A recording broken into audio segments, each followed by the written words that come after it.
Nothing cuts deeper than being forgotten by those who once called you family. Sometimes the loneliest place in the world isn't an empty room, but a crowded hall where no one meets your eyes. In the great hall of Shadowmere Pack, wedding guests feast and laugh around long wooden tables. But one seat sits apart from the rest. Luna Frost watches the celebration alone, her uncle's disgrace hanging over her like a dark cloud. The other women dance with warriors and laugh with their friends. No one speaks to Luna. No one even looks her way. Then heavy footsteps approach her table. Kieran Stormclaw, a massive warrior with battle scars and kind eyes, stops beside her chair.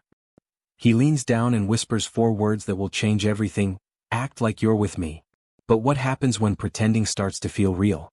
The torchlight flickered across the carved stone pillars of Shadowmere's great hall, casting dancing shadows that seemed to mirror the whispered conversations echoing through the vast space. This was where the packs gathered, where alliances were forged and broken, where honor was earned and lost.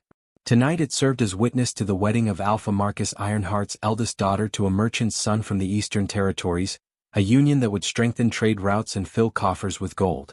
Luna Frost had chosen her seat carefully, at a table near the wall where the light barely reached, close enough to appear present, far enough to avoid unwanted attention. The rough wooden bench felt cold beneath her simple woolen dress, dyed the color of autumn leaves, once fine enough for an alpha's niece, now faded and mended more times than she cared to count. Her fingers traced the rim of her pewter cup, untouched ale growing warm as the evening wore on. The silver wedding goblet passed from hand to hand among the honored guests at the high table, each taking a ceremonial drink to bless the union. It would never reach her table. Such symbols of belonging were no longer hers to share.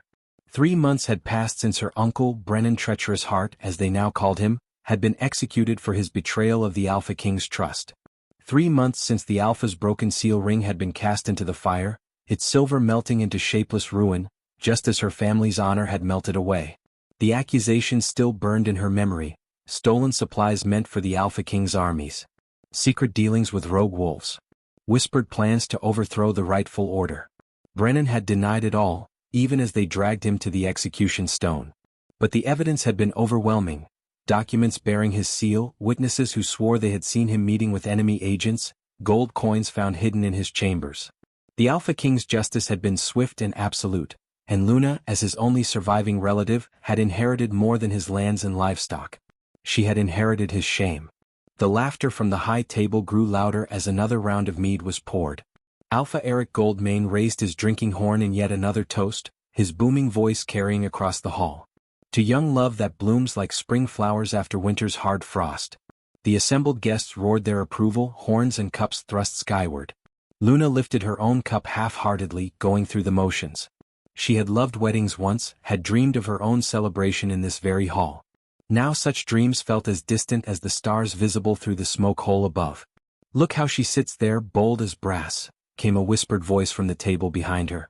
Astrid, the gossip, wife to a minor landowner, never missed a chance to sharpen her tongue. After what her uncle did, she should have the grace to stay home. "The blood tells," replied another woman's voice. "Treachery runs in that line like a poison stream." Luna's jaw tightened, but she kept her eyes fixed on her cup. Rising to defend herself would only give them more to talk about. Better to endure in silence, to let their words bounce off her like arrows off a shield wall. The musicians struck up a new tune, and couples began forming on the central floor for dancing.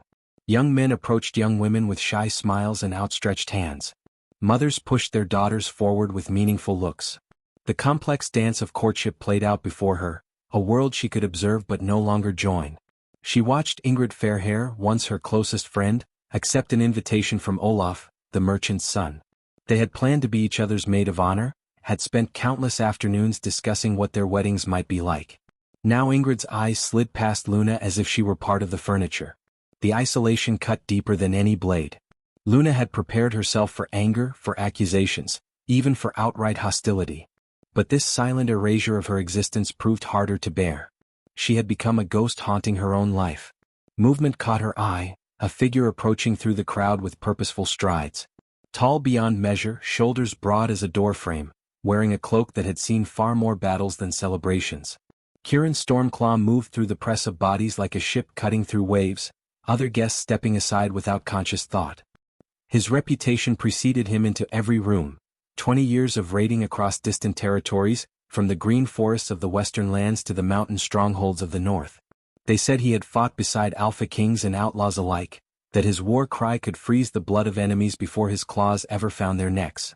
The scars that crisscrossed his hands and forearms told stories of 100 battles, each mark a testament to his survival. But it was his eyes that caught Luna's attention, gray as winter storms, but holding a warmth that seemed at odds with his fearsome reputation. When he looked at her, she felt truly seen for the first time in months. "Mind if I sit?" His voice carried the roughness of someone who had shouted orders over the clash of steel and howl of wolves. Before she could answer, he had settled onto the bench beside her, his presence immediately changing the atmosphere around their table. The whispered conversations behind them ceased as if cut by a sword.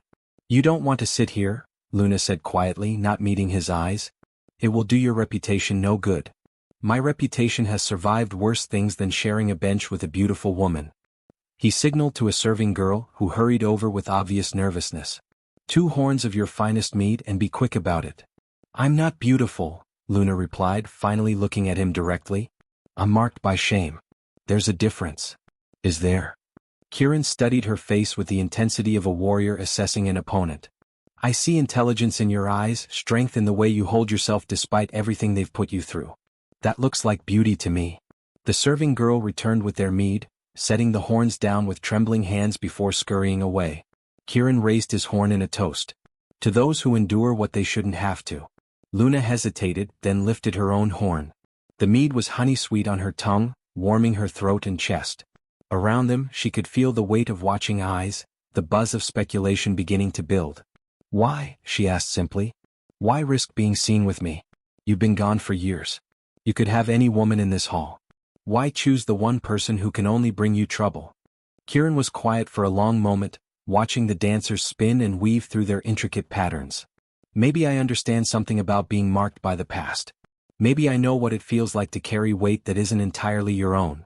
There was something in his tone that suggested deeper currents, hidden wounds that matched her own. But before she could pursue the thought, the music changed to a slower melody, and he stood with fluid grace. "Dance with me." It wasn't a request. Luna shook her head. "I can't." "People will. People will talk regardless."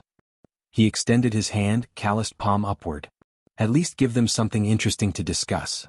Her heart hammered against her ribs as she stared at his outstretched hand. To take it would be to step back into the light, to claim a place she had lost. But it would also paint a target on both their backs. "This is madness," she whispered. "The best things usually are." Against every rational thought in her head, Luna placed her hand in his. His fingers closed around hers with surprising gentleness, and he led her toward the dancing space. Conversation stopped mid-sentence as they passed. She felt the weight of every gaze in the hall, heard the collective intake of breath as the crowd processed what they were seeing. Kieran placed one hand at her waist, the other still holding hers, and suddenly they were moving together to the ancient rhythm. He was surprisingly graceful for such a large man, leading her through the steps with confidence born of many celebrations in foreign courts. "Breathe," he murmured as they turned. "You're doing fine. Everyone is staring. Let them. Some sights are worth staring at." Despite everything, Luna found herself almost smiling. The music swept them along, and for a few precious moments she felt like herself again, not the disgraced niece of a traitor, but simply a woman dancing with a man who looked at her as if she mattered. When the song ended, Kieran didn't immediately release her. They stood there in the center of the floor, surrounded by whispers and wide eyes, and she realized that something fundamental had shifted. Whether for better or worse remained to be seen. "Thank you," she said quietly. "The evening is still young," he replied. "And I suspect we've only just begun to give them something to talk about." As they returned to their table, Luna caught sight of the silver wedding goblet being passed among the high table once more.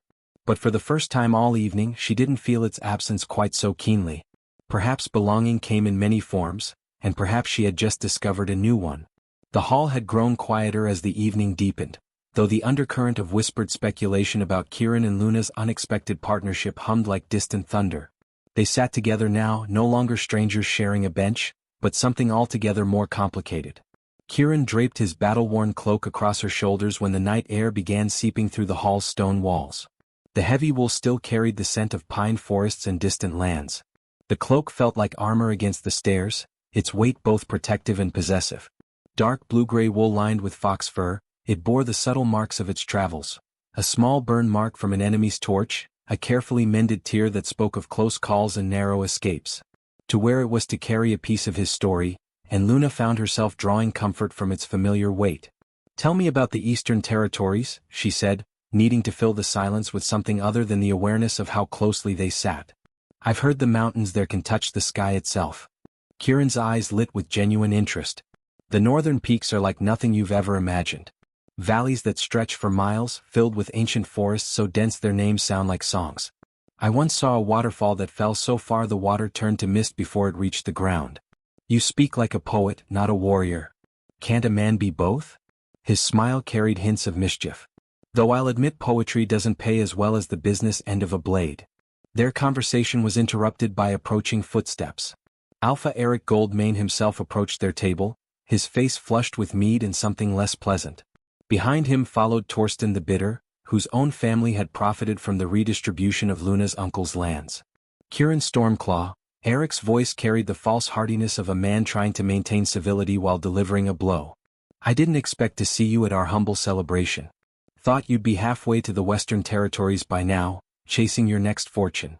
Kieran remained seated, though Luna could feel the tension coiling in his muscles like a predator preparing to spring. "Eric, good to see Prosperity agrees with you. That's quite a belly you've grown since I left." The Alpha's face darkened, but he forced a laugh.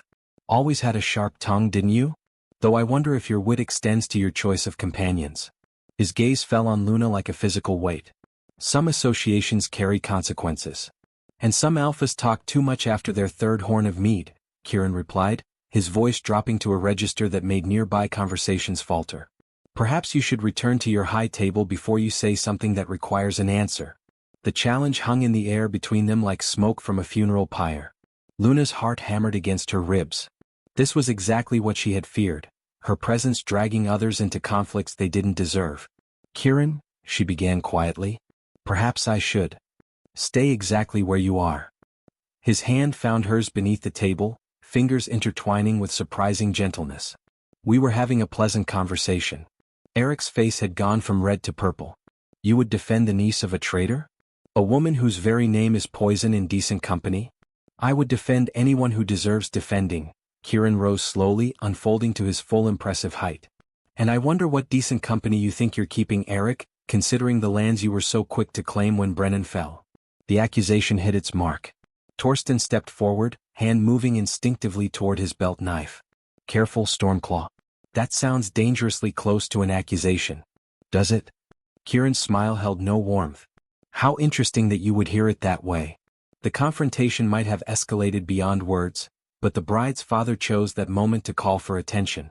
Alpha Marcus Ironheart's voice boomed across the hall, cutting through the tension like an axe through kindling. "Friends, before the night grows too late, let us hear from those who have traveled far to honor this union." The crowd turned toward the high table, giving Eric a graceful exit from the confrontation. But his parting words carried clear warning. "This isn't finished, Stormclaw.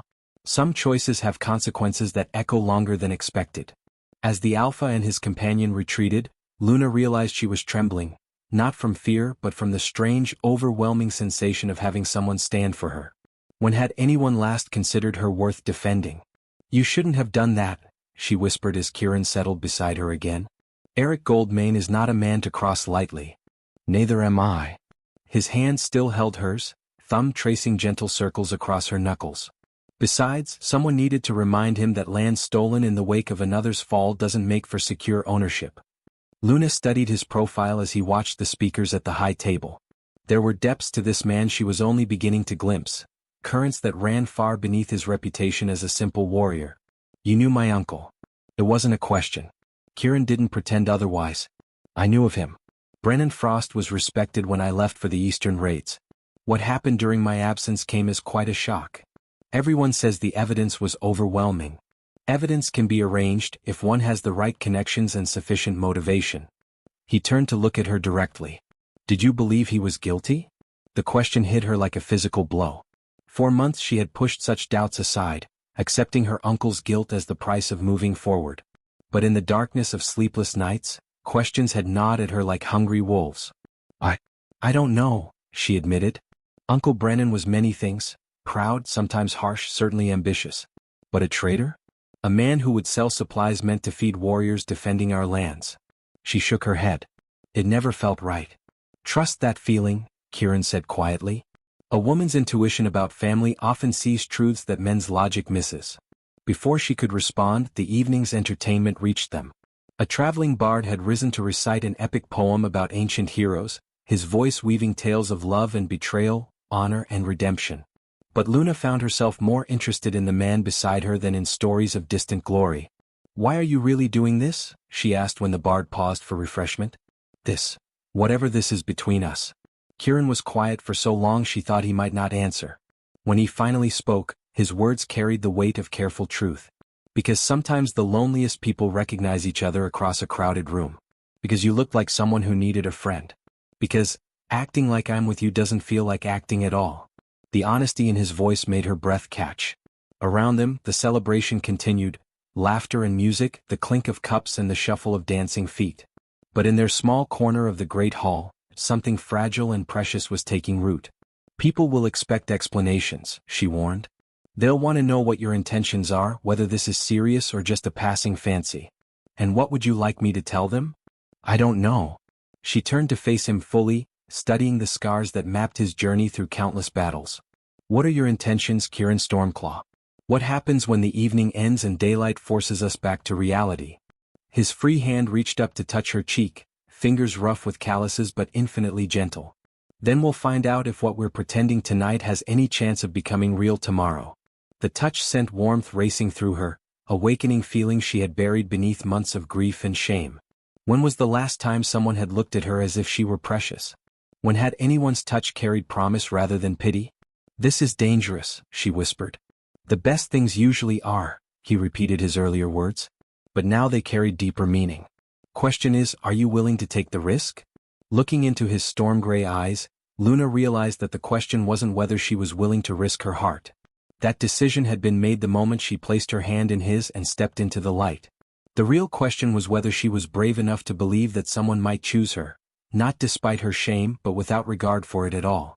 "One more dance," she said finally, "before we decide what tomorrow might bring." This time when they took the floor, Luna held her head high and met the stares directly. Let them whisper. Let them speculate. For tonight at least she wasn't alone.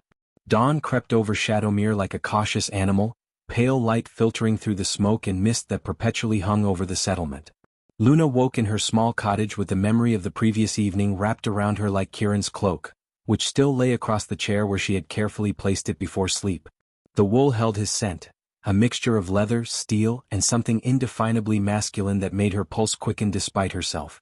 She had expected to wake with regret, to find that daylight had burned away the magic of their unexpected connection. Instead, she felt something she hadn't experienced in months: anticipation. The feeling made her nervous. Luna dressed carefully in her second-best dress, a deep green wool that brought out the color of her eyes. She had sold most of her finer garments to pay her uncle's debts, but this one she had kept, a reminder of who she had been before shame became her constant companion. As she braided her long blonde hair, she caught herself wondering if Kieran would find her beautiful in ordinary daylight, without the forgiving flicker of torches. The cottage felt smaller this morning, its simple furnishings and sparse decorations highlighting how far she had fallen from her previous station. Where once she had lived in the Alpha's hall with servants and comfort, now she made do with a single room, a small garden, and the charity of neighbors who remembered her family's former kindness. A knock at her door made her heart skip. Surely it was too early for visitors, unless someone had come to deliver unpleasant news about last night's public association with a known warrior. She opened the door cautiously, then blinked in surprise. Kieran stood on her threshold, looking impossibly large in the morning light. He had clearly taken time with his appearance. His dark hair was neatly braided, his beard trimmed, and he wore a clean tunic beneath a leather vest that spoke of quality craftsmanship. In his hands he held something that made her breath catch. "I believe this belongs to you," he said, offering her his cloak. "You didn't need to return it personally," she managed, though her fingers tingled as they brushed his while taking the garment. "Perhaps not, but I wanted to ask if you'd walk with me to the market this morning. I find myself in need of supplies, and I suspect you know the best merchants." Luna stared at him, confusion warring with hope. "The market? In daylight? Where everyone will see us together." "That is generally how markets work, yes." His smile held gentle humor. Unless you prefer conducting your business under cover of darkness. But last night? I thought when the evening ended, so would our arrangement. Kieran stepped closer, close enough that she had to tilt her head back to meet his eyes. What we shared last night wasn't an arrangement, Luna. At least not for me.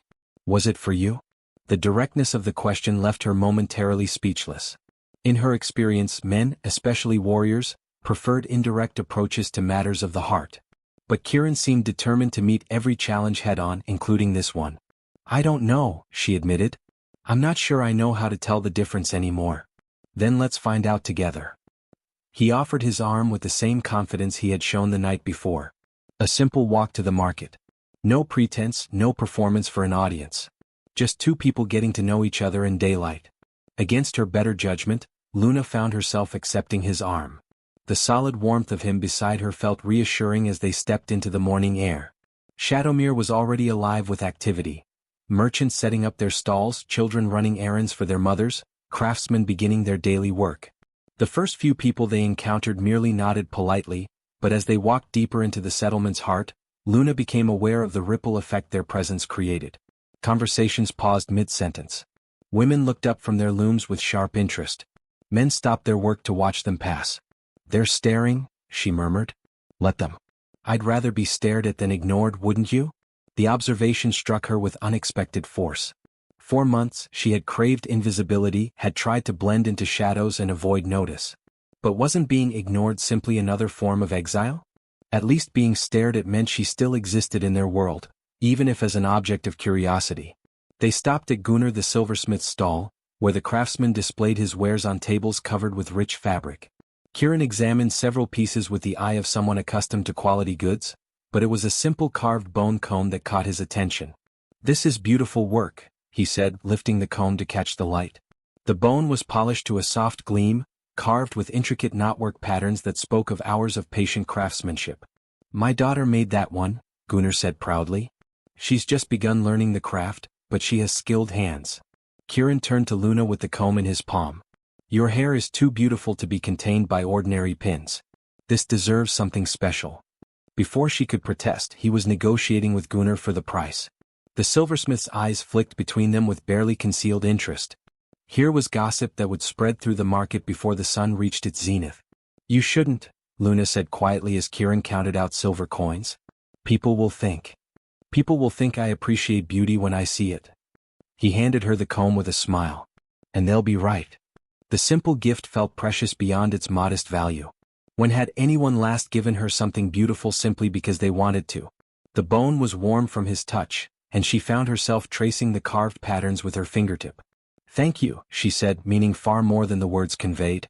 They continued through the market, and gradually Luna began to notice a change in how people responded to her. Where before she had received cold shoulders or outright avoidance, now she found herself included in conversations, asked her opinion on goods, treated with a respect she had nearly forgotten. It wasn't that Kieran's presence somehow erased her family's disgrace, but his obvious regard for her seemed to give others permission to remember her worth. Like a stone dropped in still water, his acceptance created ripples that touched every interaction. It's strange, she said as they paused at a spice merchant's stall. I feel like myself again. Like the person I was before everything changed. Perhaps, Kieran said thoughtfully, you're discovering that the person you were never really went anywhere. She was just waiting for the right moment to emerge again. The spice merchant, an elderly woman named Thora, looked up from measuring out precious saffron threads. Luna, dear, it's good to see you looking well. That green brings out your eyes beautifully. The casual kindness in her voice nearly brought tears to Luna's eyes. Thora had been one of the first to turn away after her uncle's disgrace, but now she spoke as if no time had passed, as if shame had never driven a wedge between them. As they left the market, arms laden with purchases and hearts lighter than they had been in months, Luna realized that something fundamental had shifted. Whether this change would last beyond Kieran's interest remained to be seen, but for now she was content to simply walk beside him and remember what it felt like to belong somewhere again. 3 days had passed since the market visit, and what had begun as a single morning's experiment had quietly evolved into something resembling routine. Kieran appeared at her door each day with some excuse. He needed guidance finding the best leather worker, or he wanted her opinion on fabrics for a new cloak, or he claimed to be curious about the old stone circle that stood on the hill overlooking the settlement.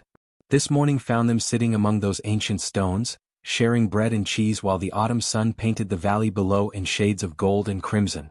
Luna had brought him here partly to escape the constant scrutiny of the town, but mostly because this place held special meaning for her, and she found herself wanting to share it with him.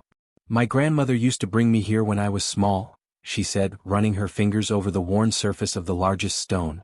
Carved symbols covered its face, so weathered by centuries of wind and rain that their meaning had been lost to all but the most learned scholars. She said these runes told the story of the first settlers, of how they chose this place for their home. Kieran studied the markings with genuine interest. "Can you read them?" "Some." Luna traced one symbol with her fingertip. "This one means journey. This represents safe harbor. And this." She paused at a more complex carving. "This is the rune for new beginning. Your grandmother taught you to read the old writing." "She taught me many things. Languages, history, the healing properties of herbs." Luna's voice carried both pride and sadness. She said knowledge was the one treasure that could never be stolen, even when everything else was lost. The fragment of runestone lay partially buried at the base of the ancient monument, a piece that had broken away decades ago but was too heavy to remove. Luna had discovered it as a child and had made it her private treasure, a tangible connection to the ancestors who had walked this land before her. "She sounds like a wise woman," Kieran said. "I would have liked to meet her." "She would have liked you, I think. She always said that true strength showed itself not in how hard a man could strike, but in how gently he could touch what mattered to him." The words hung between them, heavy with implication. Kieran's eyes found hers, and she saw something there that made her heart race, not the casual interest of a man passing time, but something deeper and more dangerous. "Tell me about your travels," she said quickly, needing to shift away from the intensity of the moment. "You mentioned the northern peaks. What was it like really?" Kieran leaned back against the stone circle, his gaze turning distant. "Like a dream made of stone and sky. Mountains so tall you could walk for days and never reach their peaks. But it was also a place where a man could lose himself completely if he wasn't careful." "Is that what happened to you? Did you lose yourself?" He was quiet for so long that she wondered if she had overstepped some invisible boundary. When he finally spoke, his voice carried the weight of carefully guarded truths. "For a while, yes. When you spend years fighting other men's battles for other men's gold, you start to forget what you're fighting for yourself. I became very good at being what people needed me to be, warrior, sellsword, enforcer. But I stopped being me." "What brought you back?" "A letter." His smile held no humor. "News from home that reminded me I had ties to this place. Responsibilities I had been avoiding. Sometimes you have to travel to the edge of the world to remember where you belong." Luna sensed layers of meaning beneath his words, currents she couldn't quite read. "What kind of responsibilities?" "The kind that involve old debts and older loyalties." He turned to face her fully. "What about you? Before your uncle's fall, what did you dream of doing with your life?" The question caught her off guard. 4 months, her world had narrowed to simple survival, to enduring each day without bringing further shame to her family name.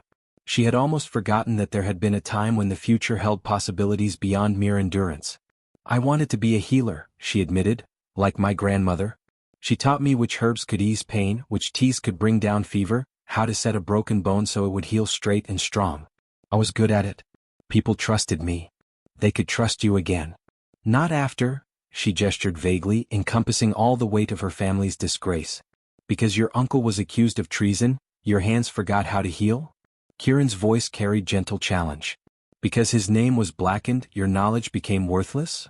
You don't understand. In a place like this, reputation is everything. Who would trust their child's fever to the niece of a traitor? Someone whose child was sick enough that they cared more about getting help than about politics." He reached over and took her hand, fingers intertwining with hers. "Your worth isn't determined by what others did or didn't do, Luna. It's determined by who you choose to be." The simple touch sent warmth racing up her arm, and she found herself leaning closer to him, almost without conscious thought. The autumn air carried the scent of wood smoke and dying leaves, but all she could focus on was the steady strength of his presence beside her. "You make it sound so easy," she said. "Nothing worthwhile is easy. But that doesn't mean it's impossible." They sat in comfortable silence for a while, watching the settlement below them go about its daily business. From this distance, the people looked like toys moving through carefully arranged scenes, their individual dramas and conflicts reduced to manageable proportions. "Can I ask you something?" Luna said eventually. "Anything." That first night at the wedding feast, you said you understood something about being marked by the past. What did you mean? Kieran's hand tightened slightly on hers, and she saw something flicker across his features. Not quite pain, but something close to it. We all carry scars, Luna. Some are visible like these. He gestured to the marks on his sword arm. Others are harder to see but cut just as deep. The trick is learning to live with them without letting them define everything you become. It wasn't a complete answer, but she sensed it was all he was prepared to give for now. Everyone had secrets, wounds too tender to expose to daylight. She could respect that, especially when his presence was helping her heal wounds of her own. Thank you, she said simply. For what? For reminding me that I'm still here. Still myself underneath everything else. He lifted their joined hands and pressed a gentle kiss to her knuckles. You never stopped being yourself, Luna. You just forgot how to let others see it. The challenge came on a crisp morning when frost still silvered the grass and breath misted in the cold air. Luna was tending her small garden, harvesting the last of the late herbs before winter claimed them, when she heard the commotion from the direction of the practice yard. Shouts and the ring of steel on steel carried on the wind, but there was something different about these sounds, less playful than the usual morning training, more urgent. She straightened, brushing dirt from her hands, and saw a crowd gathering near the center of town. Her heart began to race as she recognized the tension in people's postures, the way they clustered together like sheep sensing wolves nearby. This was not the relaxed gathering of those watching friendly competition. Luna hurried toward the disturbance, her woolen cloak pulled tight against the morning chill. As she drew closer, she could make out individual voices raised in anger, and her blood chilled as she recognized one of them. Think you can waltz back into Shadowmere and claim what doesn't belong to you? Magnus Bloodfang stood in the center of a loose circle, his face flushed with rage and early morning ale. The man was a veteran warrior whose best years lay behind him, but whose pride had only grown sharper with age. Some of us remember what loyalty means. Facing him with deadly calm stood Kieran, completely relaxed despite the naked aggression radiating from his opponent. His hands hung loose at his sides, but Luna could see the coiled readiness in his stance, a predator allowing prey to exhaust itself before striking. And what exactly do you think I'm trying to claim, Magnus? Kieran's voice carried the patient tone of someone addressing a child throwing a tantrum. Don't play the fool with me.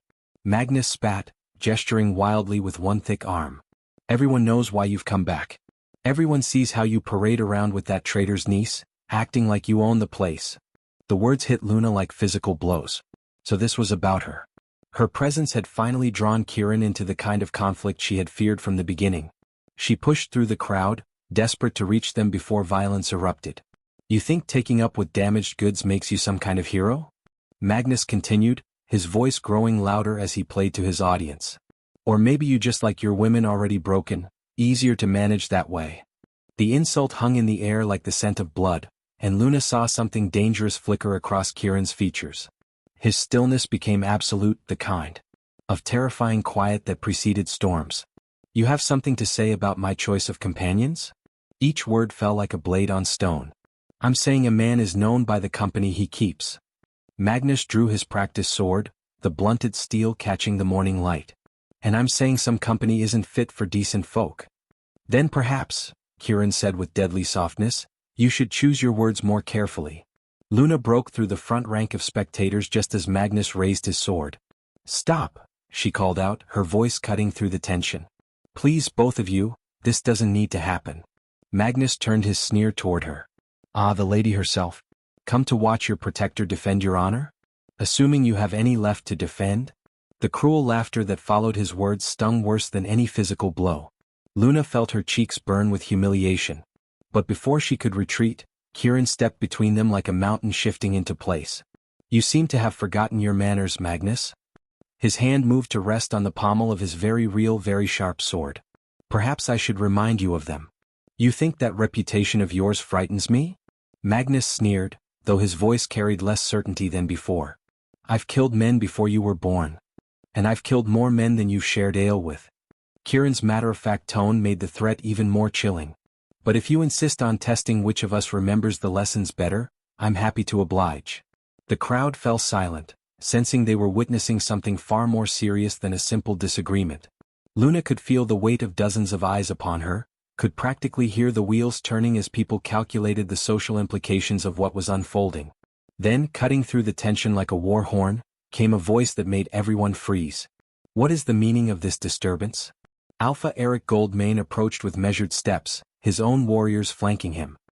His expression carried the careful neutrality of a leader who knew that how he handled this moment would ripple through the community for months to come. Magnus immediately straightened, lowering his sword. My lord, I was merely expressing concern about certain influences that have returned to our community.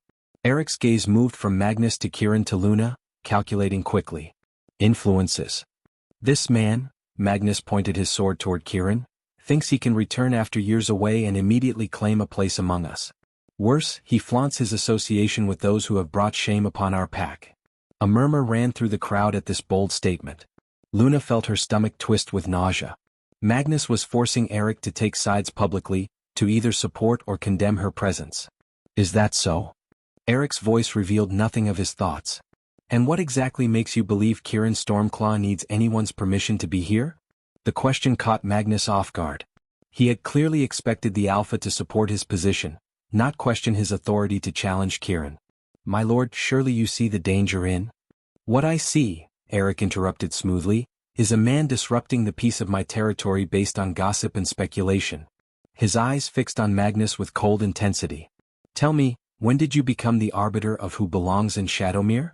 The public rebuke hit Magnus like a slap. His face went from red to white as he realized he had overplayed his hand badly. I merely thought. You thought incorrectly. Eric's tone carried finality.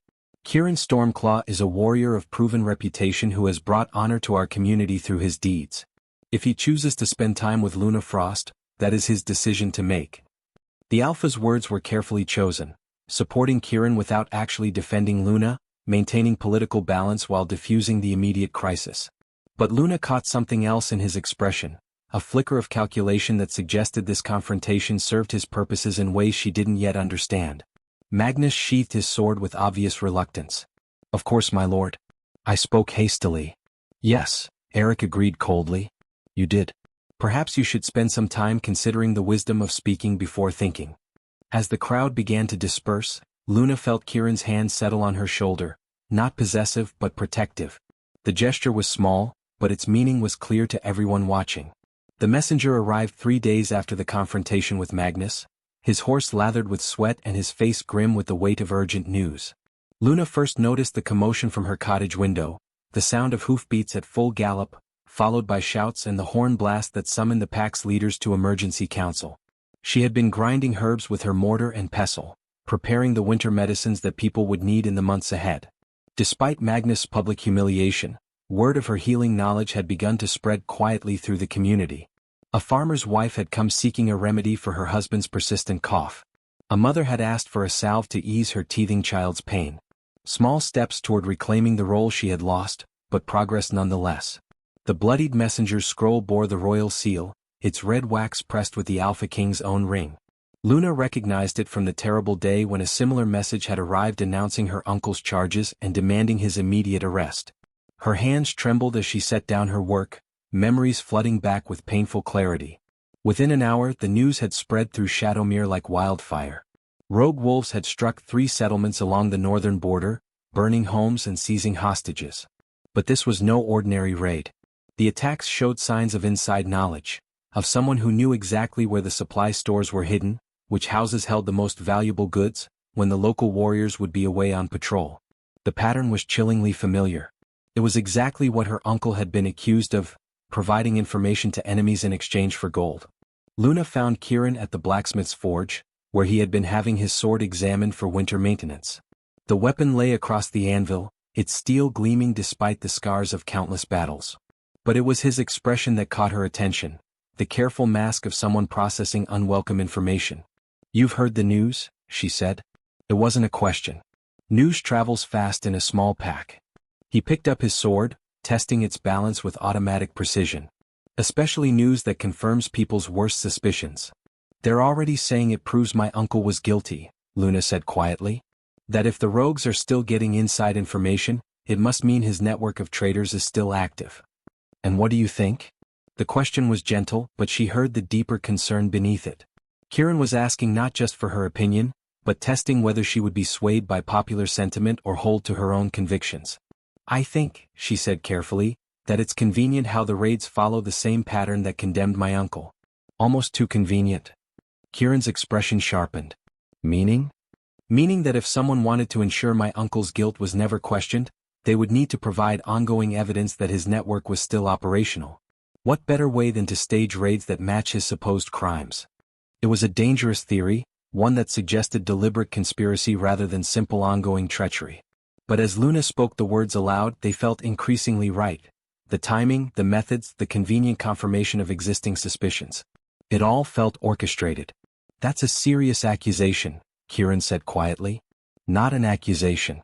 A suspicion. But one that makes more sense than believing my uncle built such an extensive spy network that it continues to function months after his death." They were interrupted by approaching footsteps. Alpha Eric appeared in the forge's doorway, his expression carefully neutral but his eyes alert with purpose. "Kieran, I was hoping to find you here." His gaze flickered to Luna, acknowledgement without warmth. The Alpha King's messenger brought more than just news of raids. "There are additional concerns that require discussion." The carefully formal tone warned of serious business.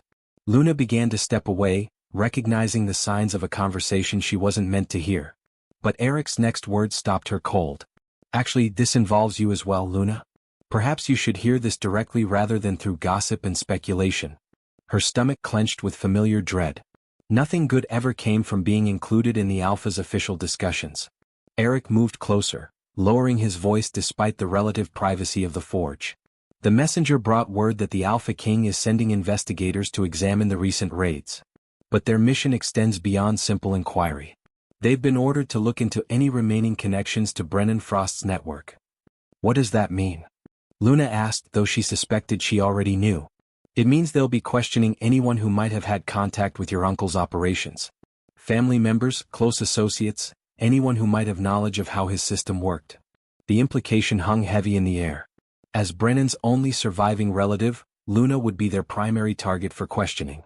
And given her recent public association with Kieran, they might well assume he was involved as well. "When?"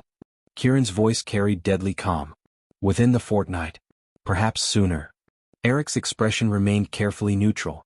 "I thought you both should know so you could prepare appropriately." "Prepare how?" Luna asked. "That depends on whether you have anything to hide," Eric replied. "If your uncle truly was guilty of treason, and if you had no knowledge of his activities, then you have nothing to fear from honest investigation." But his tone suggested he knew the situation was more complicated than simple innocence or guilt. Royal investigators were not known for their subtlety or their interest in nuanced truth. They would be looking for quick, decisive answers that satisfied their superiors. And if those answers required finding new scapegoats, so be it. "And if the investigation concludes there are still active traitors?" Kieran asked. "Then justice will be swift and final," Eric replied grimly. "The Alpha King cannot afford to appear weak in the face of continued betrayal. He will demand examples be made." After the Alpha left, Luna and Kieran stood in heavy silence. The blacksmith had withdrawn to the far end of his workshop, giving them privacy while maintaining the pretense of working. "I should leave," Luna said finally. "Disappear before they arrive. It would be safer for everyone." "Running would only confirm their suspicions," Kieran pointed out. "And where would you go? How would you survive?" "I survived before. You endured before. There's a difference." His hand found hers, fingers intertwining with familiar warmth. "Besides, I don't intend to let you face this alone. Kieran, you don't understand. If they connect you to me, if they decide you're part of some conspiracy, then we'll deal with that when it happens." His voice carried absolute certainty. "I'm not abandoning you now." The simple declaration should have brought comfort, but instead it filled her with a different kind of fear. She was falling in love with this man, had probably already fallen, and now her presence in his life might destroy him, just as it had destroyed everything else she cared about. But as she looked into his storm-gray eyes, she saw no hesitation, no second thoughts. Whatever was coming, he intended to face it with her. The question was whether their growing bond could survive the storm that was approaching, or whether it would be torn apart by forces beyond their control. Dear listener, if this story has awakened something within you, if you felt every heartbreak and triumph alongside Luna, then don't let this journey slip away. Subscribe now because the next chapter holds secrets that will shake everything we thought we knew. Luna's about to discover a truth that could vindicate her uncle or condemn them all, and Kieran carries a revelation that will change the rules of this deadly game. The investigators are coming, and the real conspiracy runs deeper than anyone imagined. Subscribe and let's uncover the truth together before it's buried forever. The truth came to her in the darkest hour before dawn, when sleep had finally claimed her restless mind and dreams carried messages that daylight logic would have rejected. Luna woke with a gasp, her heart hammering against her ribs as fragments of the dream clung to her consciousness like cobwebs. She had been standing in her uncle's hall as it had been before his fall. Rich tapestries on the walls, silver gleaming on the tables, the warm scent of prosperity and security. But in the dream, shadows moved wrong, and voices whispered secrets in corners where no one stood. And there, on the table where her uncle conducted his business, lay a document bearing a seal she recognized but couldn't quite place. The royal decree lay on her table now, retrieved from the hiding place where she had kept her uncle's few remaining possessions. The official parchment that had listed his crimes in precise legal language, bearing the Alpha King's seal and signed by the royal investigators. She had read it dozens of times, torturing herself with the weight of evidence against her family's honor. But now, in the pale light of early morning, she saw what her grief-stricken eyes had missed before. The seal was perfect, too perfect. The wax showed no cracks, no wear from travel, none of the minor imperfections that marked genuine royal documents. And the parchment itself, while expensive, lacked the distinctive watermark that marked official royal correspondence. Her hands shook as she studied the document more closely. The handwriting was skilled, the legal language precise, but there were subtle differences from the genuine royal documents she had seen in her uncle's legitimate business dealings. Small variations in letter formation, slight inconsistencies in the formal phrases that opened and closed official proclamations. This document was a forgery, an extremely skilled one but a fake nonetheless. The implications crashed over her like a cold wave.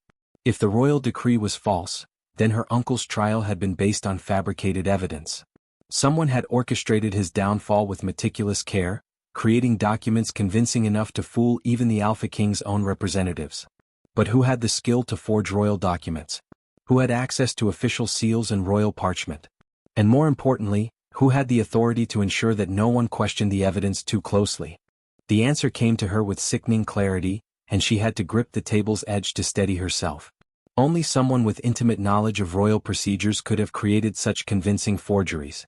Only someone with access to the highest levels of government could have ensured the investigation proceeded without deeper scrutiny. Only someone the Alpha King trusted completely could have betrayed that trust so thoroughly. Luna's mind raced through the implications. The recent rogue attacks following her uncle's supposed methods weren't proof of his guilt. They were continuation of the same conspiracy that had destroyed him. Someone was still feeding information to enemies, still profiting from betrayal, and using her uncle's disgrace as cover for their ongoing treachery. She had to tell Kieran, had to share this discovery and figure out what it meant, how they could use it, whether it was even safe to possess such knowledge. But as she reached for her cloak, a sound outside made her freeze. Footsteps. Multiple sets, moving with the deliberate rhythm of armed men trying to be quiet. Through her small window, she could see torches moving in the pre-dawn darkness, converging on her cottage with purposeful intent. The royal investigators had arrived early. Panic shot through her as she realized the trap she was in. Here she stood with evidence of royal document forgery in her hands, about to be questioned by men who might well be part of the conspiracy themselves. If they found the forged decree, if they realized she had discovered the truth, she would never live to share what she had learned. The footsteps stopped outside her door. A heavy fist pounded against the wood with unmistakable authority. Open in the name of the Alpha King. Luna's mind worked frantically. She couldn't destroy the document, it was the only proof of her uncle's innocence. But she couldn't let them find it either. In desperation, she rolled the parchment tightly and slipped it inside her bodice, the formal seal pressing cold against her skin. "Coming," she called, wrapping her cloak around her shoulders and struggling to compose her features. When she opened the door, 3 men stood on her threshold, 2 soldiers in royal livery and a third man whose expensive robes and calculating eyes marked him as the chief investigator. "Luna Frost," the robed man said without preamble. "I am Ragnar the Truth Seeker, here on the Alpha King's direct orders. You will come with us for questioning regarding treasonous activities." "I've done nothing wrong," she managed, proud that her voice remained steady. "That will be determined through proper investigation." His smile held no warmth. "Gather whatever you need for an extended stay." You won't be returning home until we're satisfied with your answers. Extended stay. The words chilled her blood. She had heard whispers of what happened to those taken for extended questioning by royal investigators. Many never returned at all. As she gathered a few belongings with trembling hands, her mind worked desperately. She needed to get word to Kieran, needed him to know what she had discovered. But how could she communicate with him when she was about to be locked away under guard? The answer came as they escorted her through the settlement's quiet streets. She caught sight of a familiar figure in the shadows near the blacksmith's forge, Kieran, watching their procession with carefully controlled rage. Their eyes met for just a moment, and she made a subtle gesture toward her chest, hoping he would understand that she carried something important. The message seemed to reach him, because he gave an almost imperceptible nod before melting back into the shadows. They brought her to a heavily guarded building near the center of town, a stone structure that had been hastily converted into a makeshift prison and interrogation center. The walls were thick, the windows barred, and the door secured with iron locks that spoke of serious preparation. "Make yourself comfortable," Ragnar said as they locked her into a small, windowless cell. "We'll begin our discussion once the sun rises and my mind is fresh for such important work." The threat in his tone was unmistakable. This would not be a gentle questioning, but an interrogation designed to extract whatever answers they wanted to hear, regardless of their relationship to truth. Alone in the darkness, Luna pressed her back against the cold stone wall and tried to think. The forged decree still lay hidden against her skin, its presence both a comfort and a terrible danger. She possessed proof of a conspiracy that reached to the highest levels of power, but she was trapped, helpless to act on that knowledge. Worse, she realized with growing horror that Kieran might be walking into the same trap. If the investigators decided he was part of her supposed network, they would arrest him next. And if he tried to help her escape or challenge their authority, he would only confirm their suspicions of his guilt. The conspiracy that had destroyed her uncle was tightening around them both, and she could see no way to escape its coils. All she could do was hope that Kieran would understand the danger in time, that he would find some way to use the truth she had discovered before it was too late for both of them. Outside her cell, she could hear the investigators settling in for their work. Soon they would begin the process of extracting whatever confession they needed to satisfy their superiors and close this case permanently. Unless something changed dramatically, dawn would bring the beginning of the end for any hope of justice or survival. The irony was bitter beyond words. She had finally discovered the truth that could clear her family's name and expose the real traitors, but she was powerless to act on that knowledge, trapped by the very conspiracy she had uncovered. All she could do was pray that Kieran would prove as resourceful as his reputation suggested, and that somehow, against all odds, the truth would find a way to emerge from the shadows where it had been buried. Kieran spent the hours after Luna's arrest in careful preparation, moving through Shadowmere's shadows like the ghost his old comrades had once called him. The message she had conveyed with that subtle gesture to her chest told him everything he needed to know. She had discovered something important, something hidden, something that changed everything about their situation. But first he needed allies. And that meant revealing truths he had hoped to keep buried until the time was right. The old sword felt familiar in his hands as he lifted it from its hiding place beneath the floorboards of his rented room. This was not the battle-scarred weapon he wore openly, but something far more significant. A blade forged in the royal workshops, its pommel bearing the mark of the Moonguard, the elite force who served directly under the Alpha King's command. Kieran Stormclaw was not just a wandering warrior who had returned home. He was Captain Kieran Wolfson of the Moonguard, sent by the Alpha King himself to investigate the treasonous activities that had plagued the Northern Territories. His mission: determine whether Brennan Frost's network truly was dismantled, or if other conspirators remained hidden in positions of trust. The irony was bitter beyond words. He had been ordered to investigate the very woman he had fallen in love with, to determine if she posed a threat to the realm's security. Instead, he had discovered that she was as much a victim as anyone else and that the real conspiracy ran far deeper than anyone suspected. His first stop was the cottage of Thorvald the Wise, the settlement's eldest member and a man whose memory stretched back to the founding of Shadowmere. If anyone would know the truth about old loyalties and hidden connections, it would be him. The ancient man received him without surprise, as if he had been expecting this visit. His eyes, still sharp despite his years, studied the royal sword with knowing recognition. "So," Thorvald said quietly, "the Alpha King finally sent someone who knows how to look beneath the surface. Took him long enough." "You knew?" Kieran asked. "Boy, I've been watching the comings and goings in this settlement for 70 years. You think I wouldn't notice when someone starts asking the right questions instead of accepting convenient answers? The old man gestured for Kieran to sit. The real question is, what do you plan to do about what you've learned? That depends on what you can tell me about the night Brennan was arrested. Thorvald's expression grew grim. Dark business that. Too neat, too clean. Evidence appeared like snow in summer, sudden and complete. But the strangest thing was how quickly certain people moved to claim his lands and position. Eric Goldmain among others.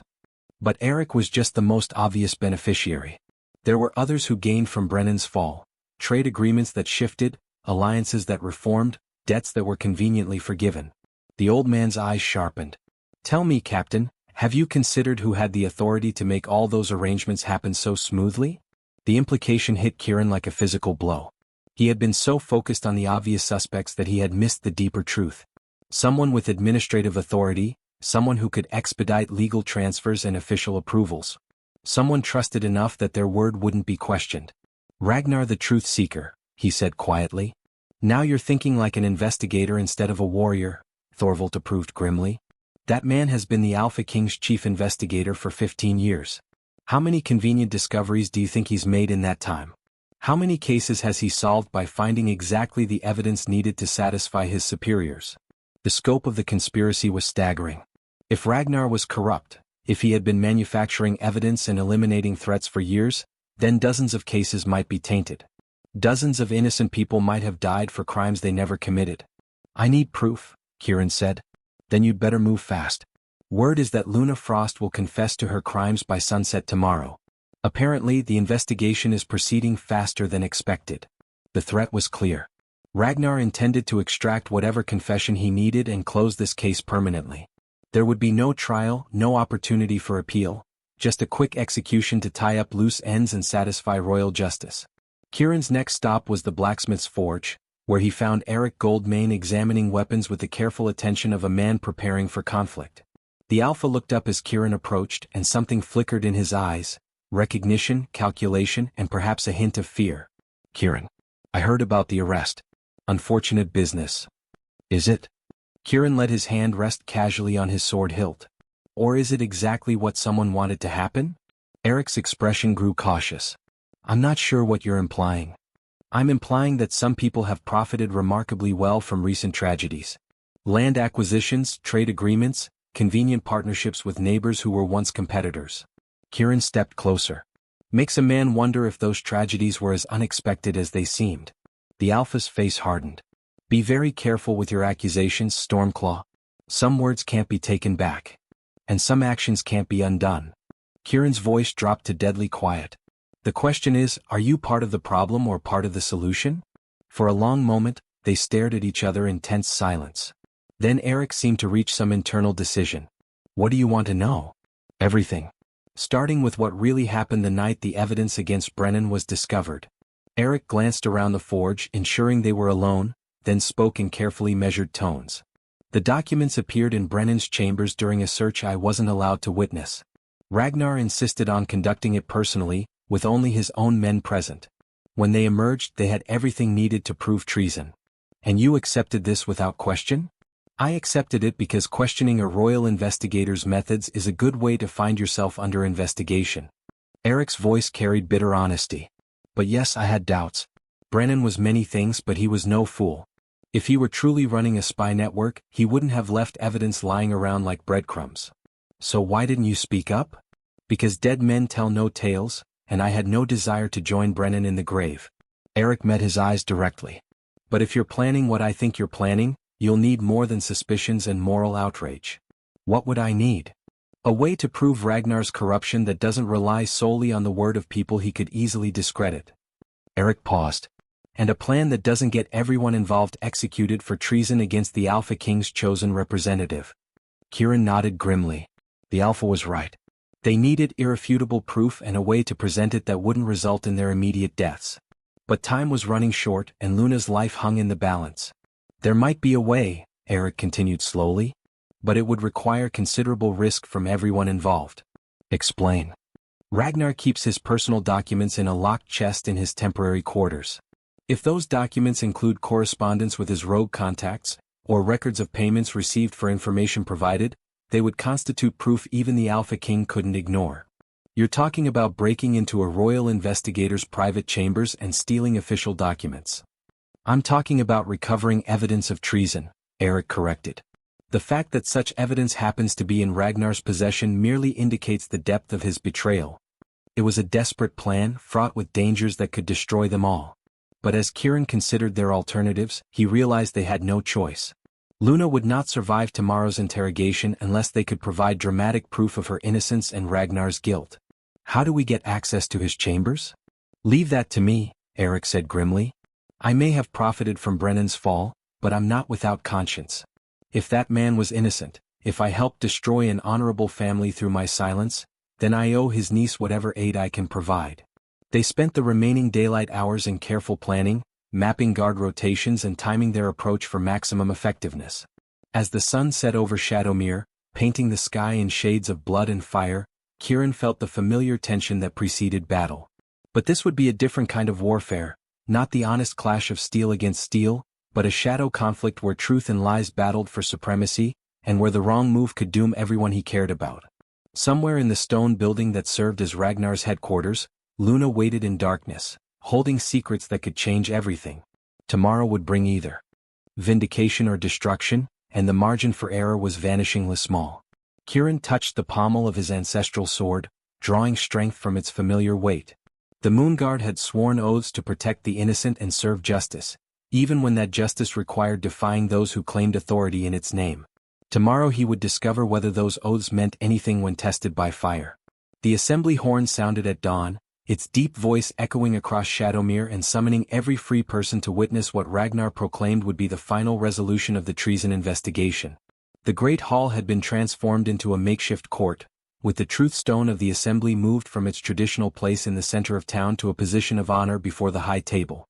The ancient stone bore the weight of centuries, its surface worn smooth by countless hands that had touched it while swearing oaths or speaking testimony. Carved runes around its base proclaimed the sacred nature of truth-telling, warning that lies spoken in its presence would bring down the wrath of the gods themselves. No one in living memory had dared to speak falsehood before the truth stone. The consequences were believed to be too terrible to contemplate. Luna stood between two guards, her hands bound but her spine straight with defiant dignity. The night of imprisonment had left marks on her, shadows beneath her eyes, a pallor that spoke of fear and sleepless hours, but her spirit remained unbroken. She had managed to keep the forged decree hidden despite thorough searches, and she prayed that Kieran had understood her signal and found a way to act on what she had discovered.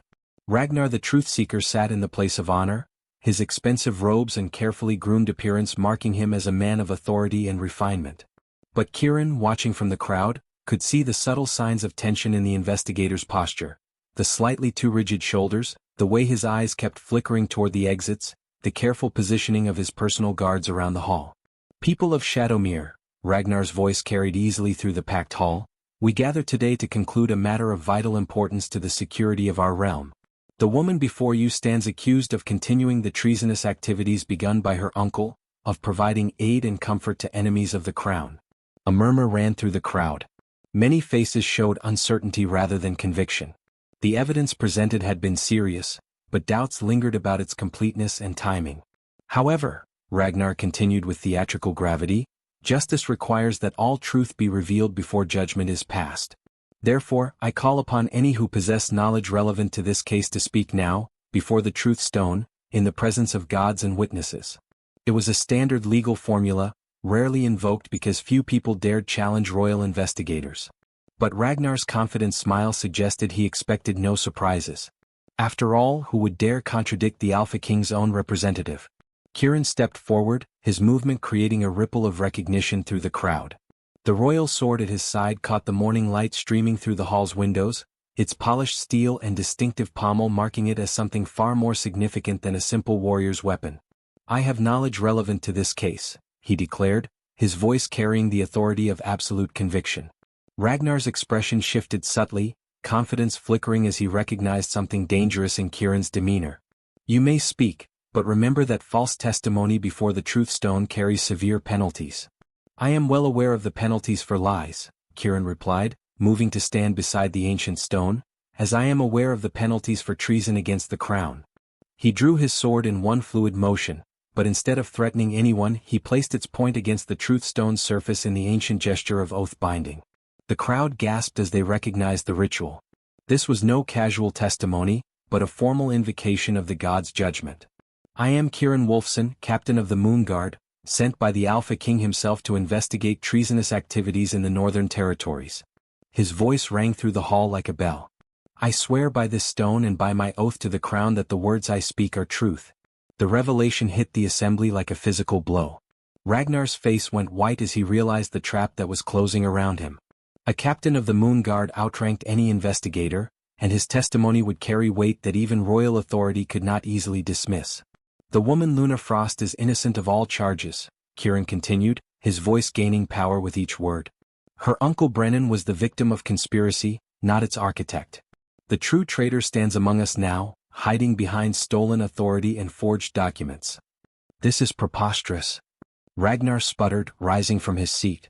You have no proof of these wild accusations. Don't I? Kieran's smile held no warmth. Eric Goldmane approached the truth stone, carrying a leather satchel that he placed carefully beside the ancient stone. I present evidence recovered from the chambers of Ragnar the Truth Seeker, the Alpha declared. Correspondence with rogue agents, records of payments received for information provided, and detailed plans for future raids.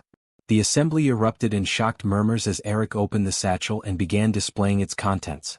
Letters bearing the seals of known enemies, detailed maps marking weaknesses in local defenses, and most damning of all, a ledger recording years of transactions that painted a clear picture of systematic betrayal.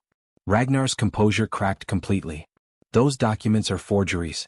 This is a conspiracy to undermine royal authority. Then you won't object to having them examined by experts? Kieran asked mildly. After all, if they're false, the truth will be easily established. But everyone present could see the guilt written across Ragnar's features, could read the desperation in his increasingly frantic denials. The evidence was overwhelming, and his reaction only confirmed what the documents revealed. The crown of winter thorns sat upon a wooden pedestal beside the truth stone, its twisted metal catching the morning light in a way that seemed almost alive. The ceremonial headpiece was ancient beyond memory, worn only during the most solemn moments of justice, when a community's judgment carried the weight of divine sanction. Its presence transformed the assembly from a simple hearing into something approaching a trial by ordeal. Ragnar's eyes fixed on the crown with obvious horror. He knew, as everyone present knew, that whoever wore it during the rendering of judgment would be bound by sacred oath to speak only absolute truth. More than that, the crown was said to compel honesty from its wearer, making deception physically impossible while it rested upon their head. This is madness. Ragnar backed away from the pedestal as if the crown were a living serpent. I am the Alpha King's appointed representative. You have no authority to subject me to provincial rituals. Actually, Kieran said calmly, his hand still resting on his sword hilt, as a captain of the Moonguard investigating treason against the crown, I have considerable authority, including the right to invoke ancient laws when royal representatives are suspected of corruption.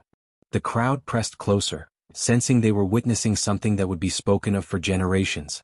Old Thorvald stepped forward from among the elders, his voice carrying the weight of decades.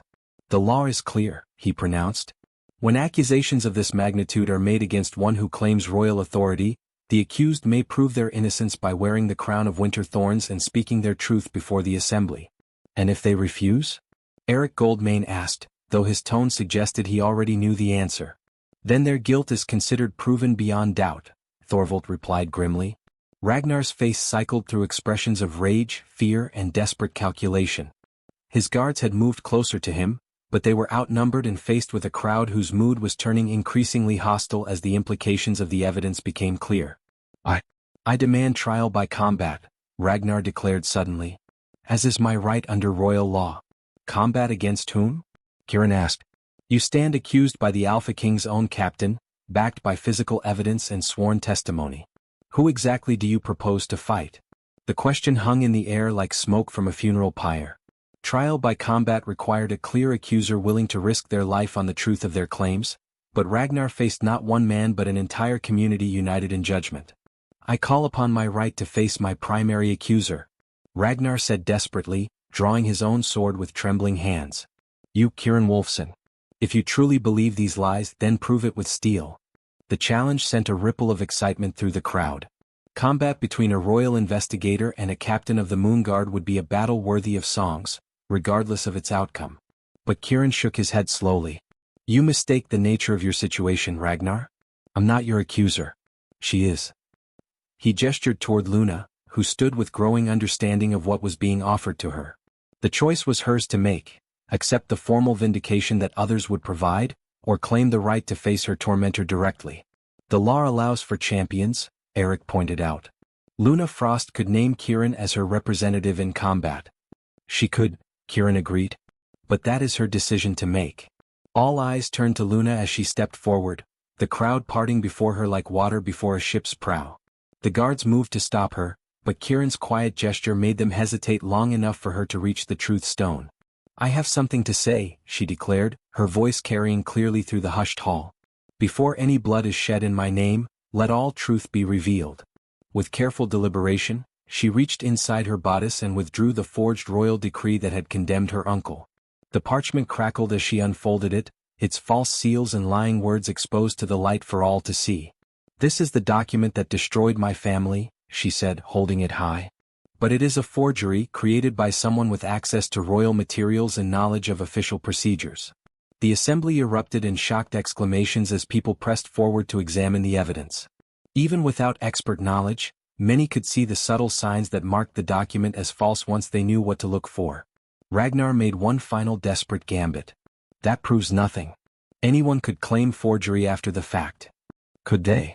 Luna asked with quiet dignity. She lifted the crown of winter thorns from its pedestal, its metal cold against her palms. Then let me wear this crown and swear to the truth of what I've discovered. Let the gods themselves judge whether my words are honest. The gesture was unprecedented. No one in living memory had voluntarily donned the crown while making accusations of such magnitude. But as Luna placed the twisted metal upon her head, a hush fell over the assembly that seemed to carry divine weight.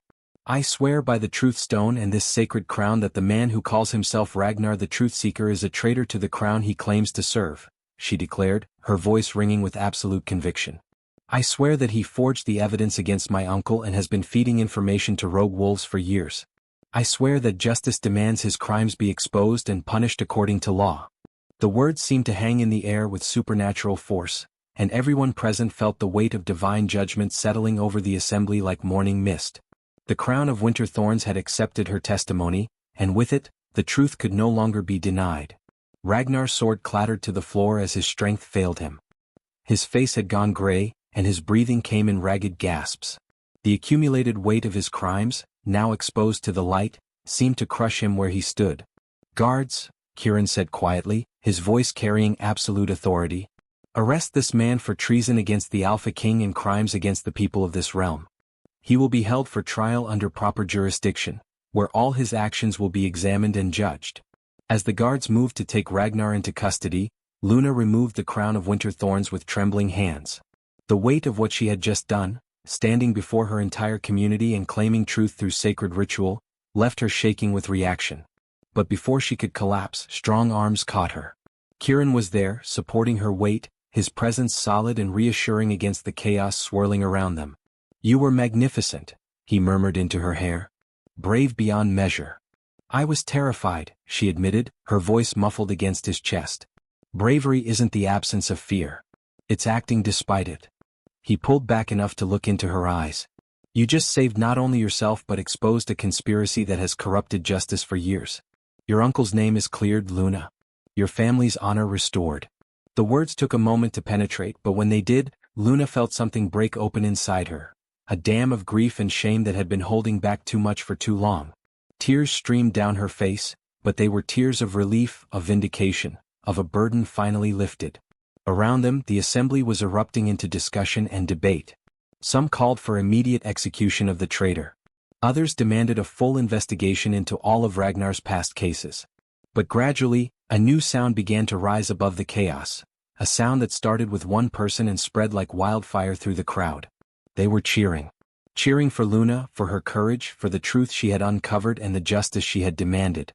People who had turned their backs on her for months now pressed forward with apologies and congratulations. Hands reached out to touch her shoulder, her arm, offering support and acceptance. The isolation that had defined her existence for so long was shattering like ice in spring sunlight. "Luna Frost," someone shouted. "Luna the truth speaker." Others took up the cry, transforming her identity from traitor's niece to something entirely new, someone who had stood against corruption and won, who had risked everything for justice and emerged vindicated. Through it all, Kieran remained at her side, his presence a steady anchor in the storm of emotion. When she finally looked up at him, she saw pride shining in his storm-gray eyes, mixed with something deeper and more powerful. "I love you," he said simply, the words carrying such weight that they seemed to still the chaos around them. "I think I have from that first night when you looked at me like I might be real instead of just another ghost in your haunted world." "I love you too," Luna replied, her voice steadier now. "Even when I was terrified that loving you would destroy us both." "Well," Kieran said with a hint of his characteristic smile, "we survived. And now we get to figure out what comes next." What came next was a whirlwind of activity that would stretch across the following weeks. The Alpha King himself traveled to Shadowmere to personally oversee the full investigation into Ragnar's crimes. The scope of the conspiracy proved even more extensive than anyone had imagined.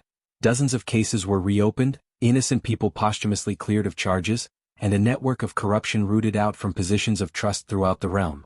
Brennan Frost's name was officially cleared, his reputation restored, and his lands returned to his family, which meant return to Luna.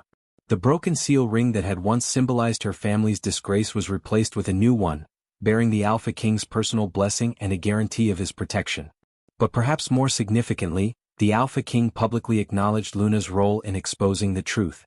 He declared her a hero of the realm, someone whose courage and dedication to justice had saved countless innocent lives and strengthened the crown's integrity. The ceremony was grand, but Luna found herself most moved by the smaller moments. By the way people now greeted her with genuine warmth, by the steady stream of patients seeking her healing skills, by the restoration of friendships she had thought lost forever. And through it all, Kieran remained at her side. His mission as a captain of the Moonguard complete, he requested reassignment to Shadowmere's territory, claiming that the northern regions still required oversight and protection. The Alpha King, who was no fool, had smiled knowingly and approved the request with the understanding that Captain Kieran Wolfson had found reasons to stay that had nothing to do with duty and everything to do with the heart. 6 months after the assembly that changed everything, Luna stood in the doorway of her restored home, no longer the sparse cottage of her disgrace, but the grand hall that had once been her uncle's and was now rightfully hers. The settlement looked much the same as it always had, but the quality of light seemed different now. Warmer, more welcoming, free of the shadows that had once made every corner feel like a place where whispers might hide. The hall itself had been transformed. Where once there had been evidence of her uncle's alleged crimes, now stood proof of his actual honor, trade documents showing fair dealings, letters from grateful families he had helped, records of charitable works that had been conveniently forgotten during his persecution. But the most precious addition to her home sat upon the mantel above her hearth. 2 rings forged from melted-down metal that carried the history of both their families. The gold had come from her grandmother's wedding band, carefully preserved through all the dark months. The silver had been taken from Kieran's captain's token, the symbol of his service to the Moonguard. The blacksmith had worked the metals together with patient skill, creating something entirely new from the remnants of their separate pasts. The rings would be blessed today in a ceremony that would unite not just 2 people, but 2 families, 2 histories, 2 futures that had found their way to each other through the darkest of times. Having second thoughts? Kieran's voice carried gentle humor as he approached from the direction of the settlement center. He wore his finest clothes, a tunic of deep blue wool embroidered with silver thread, leather breeches that fit him like a second skin, and a cloak that spoke of quality without ostentation. But it was his expression that made Luna's heart skip, the look of a man who had found exactly where he belonged. "Never," she replied, reaching for his hands.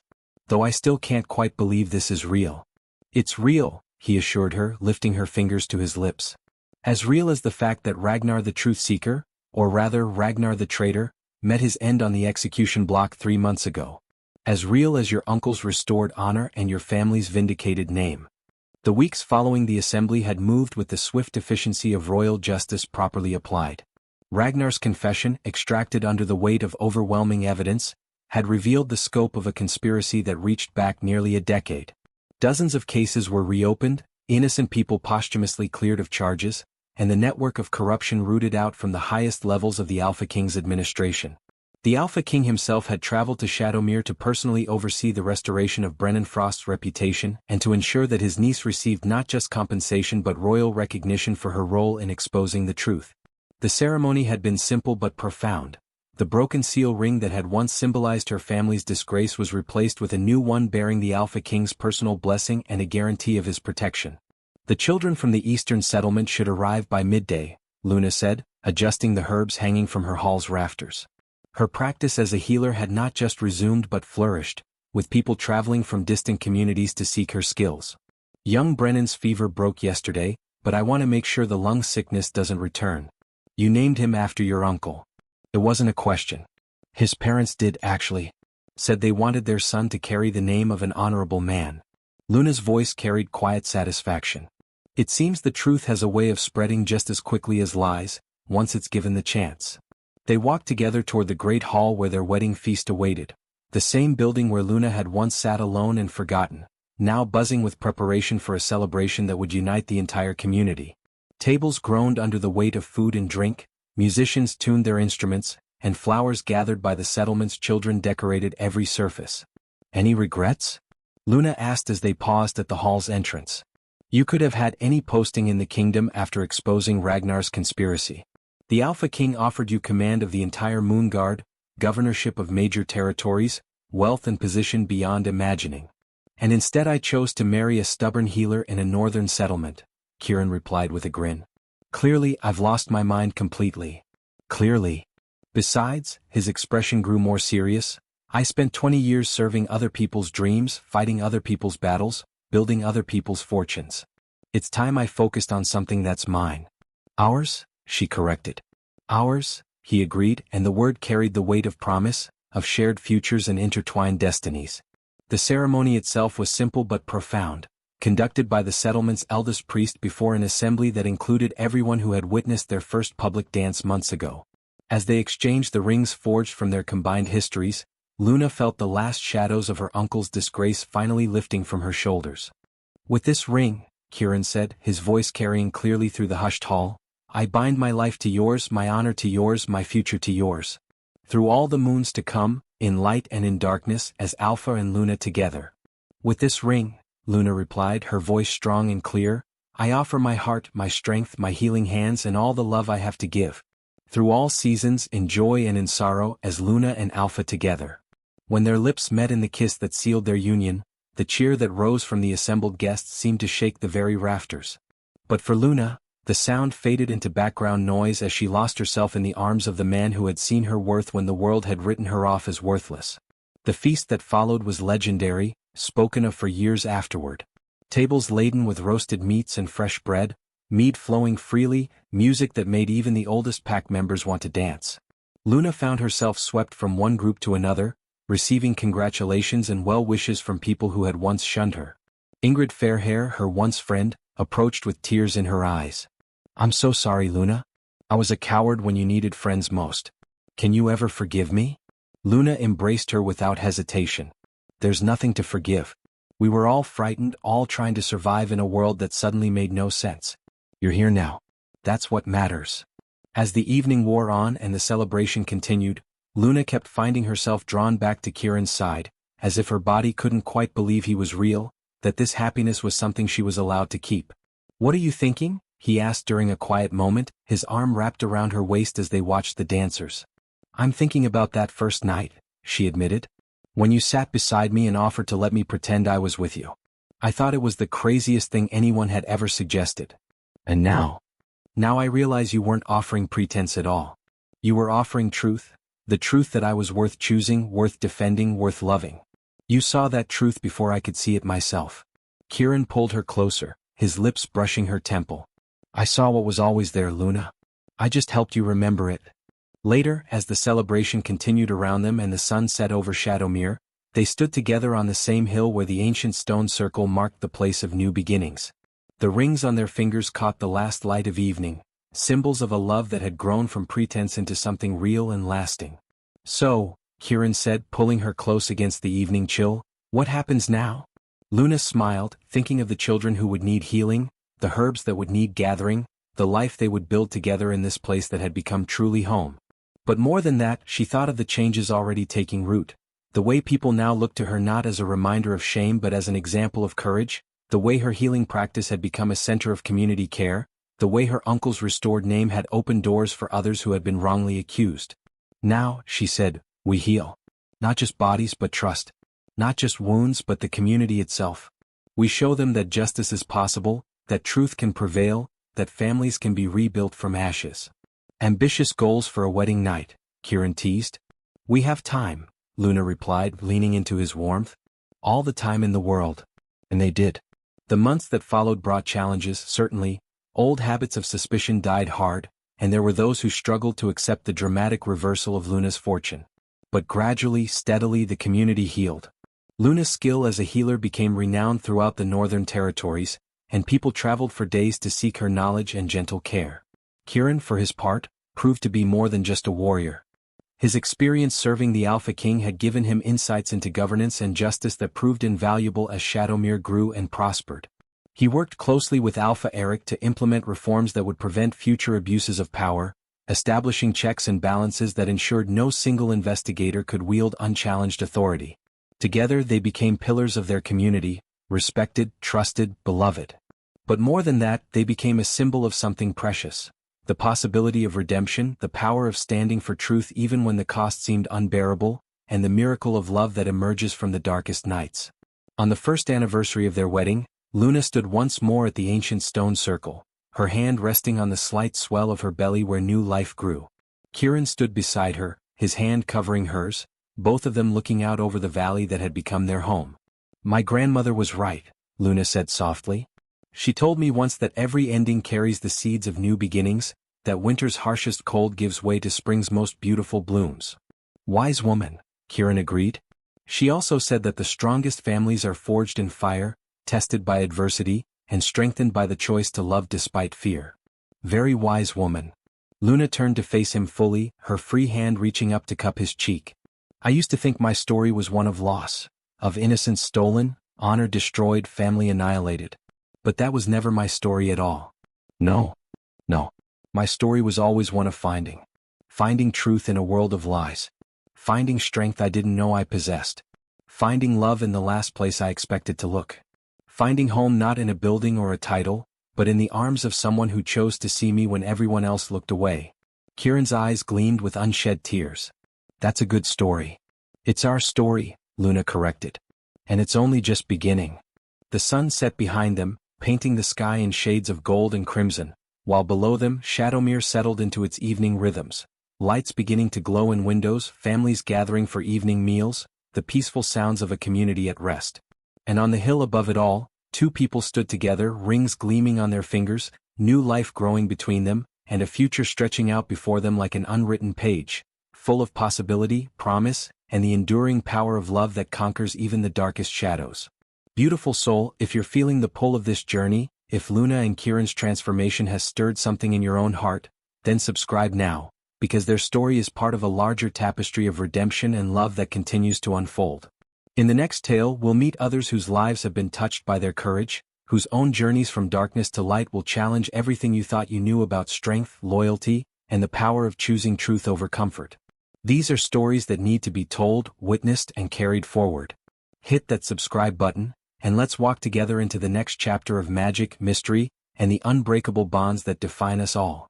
Your presence here matters, and I can't wait to share what comes next. Epilogue: The Ripples of Truth. 5 years had passed since the trial that shattered Ragnar's conspiracy, and Shadowmere had transformed in ways both visible and profound. The settlement had grown, new families attracted by tales of a place where justice prevailed and honor meant something more than empty words. But more than physical expansion, there was a change in the very air, a sense that truth, once nearly extinguished, now burned bright enough to guide others home. Luna stood in the doorway of her healing house, a new structure built beside the main hall, dedicated entirely to the practice of medicine and the teaching of healing arts. The building had been a gift from the Alpha King himself, recognition not just of her service in exposing corruption, but of her ongoing work to establish a new standard of care throughout the Northern Territories. Inside, a dozen young apprentices studied the properties of herbs, practiced the setting of bones on carefully crafted models, and learned the subtle art of listening, truly listening, to what patients said and what they left unspoken.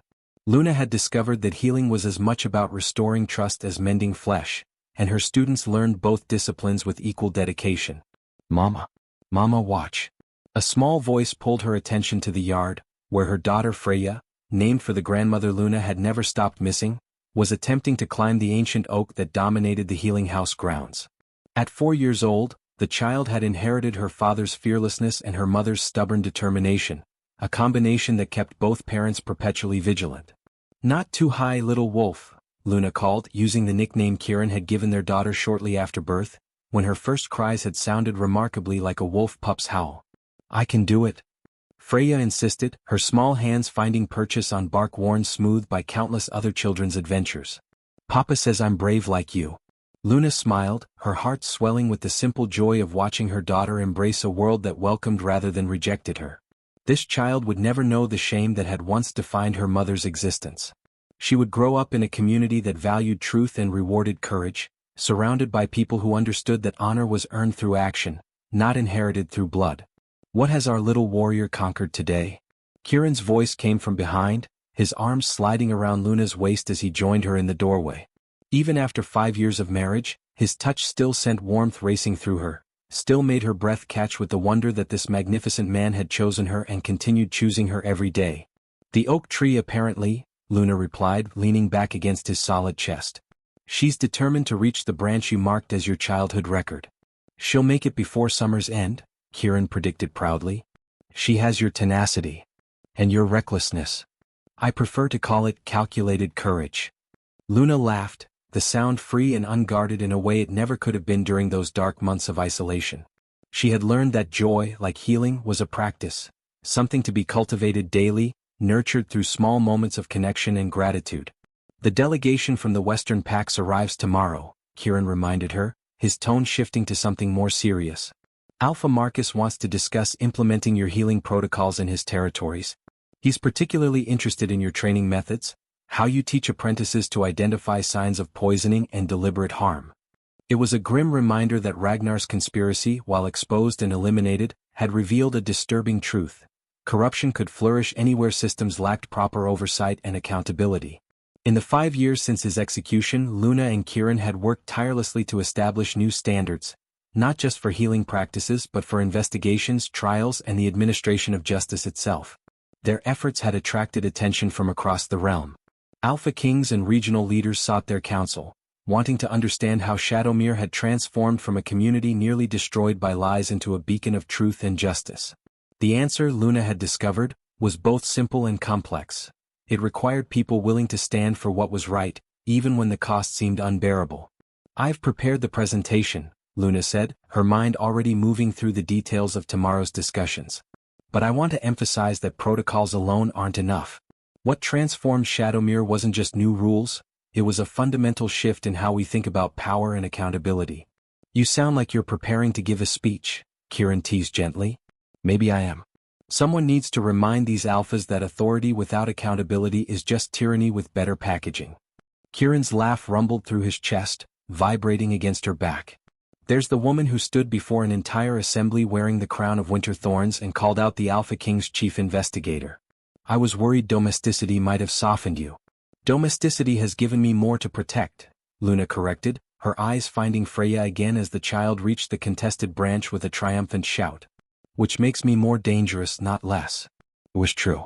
Motherhood had awakened something fierce in Luna, a determination to ensure that the world her daughter inherited would be better than the one she had known. It wasn't enough to have cleared her own family's name. She wanted to create systems that would prevent future Ragnars from destroying other innocent families. Papa. I did it. Freya called from her perch, waving with such enthusiasm that she nearly lost her balance. Kieran was moving before Luna could even gasp, his warrior's reflexes carrying him across the yard in seconds. But Freya caught herself, small hands gripping the branch with determination that matched her celebration. Well done, little wolf. Kieran called up to her. Now comes the harder part, climbing down safely. I know, Papa. You taught me. Test each branch before you trust it with your weight. Luna watched father and daughter work together, Kieran coaching from below while Freya descended with careful precision. It was a metaphor for so much of their life together, The balance between encouraging growth and ensuring safety, between celebrating victories and teaching responsibility. As Freya reached the ground and launched herself into Kieran's arms, Luna felt a familiar presence beside her. She turned to find old Thorvald, his weathered face creased with a smile. "That child will lead this pack one day," he predicted, his voice carrying the certainty of someone who had watched generations rise and fall. "She has the strength of both lines in her, your compassion and healing touch, his strategic mind and warrior's courage." "She's 4 years old," Luna protested, though the words warmed her. "Let her be a child before we burden her with leadership." "Being a child in a healthy pack is the best preparation for leadership," Thorvald replied. "She's learning what true strength looks like, not the domination of the weak but the protection of the vulnerable. Not the hoarding of power but the sharing of wisdom." Luna knew he was right. Freya was growing up watching her mother heal the sick and teach others to do the same, watching her father work tirelessly to improve systems of justice and defense. She saw leadership as service, power as responsibility, and strength as something that lifted others rather than crushing them.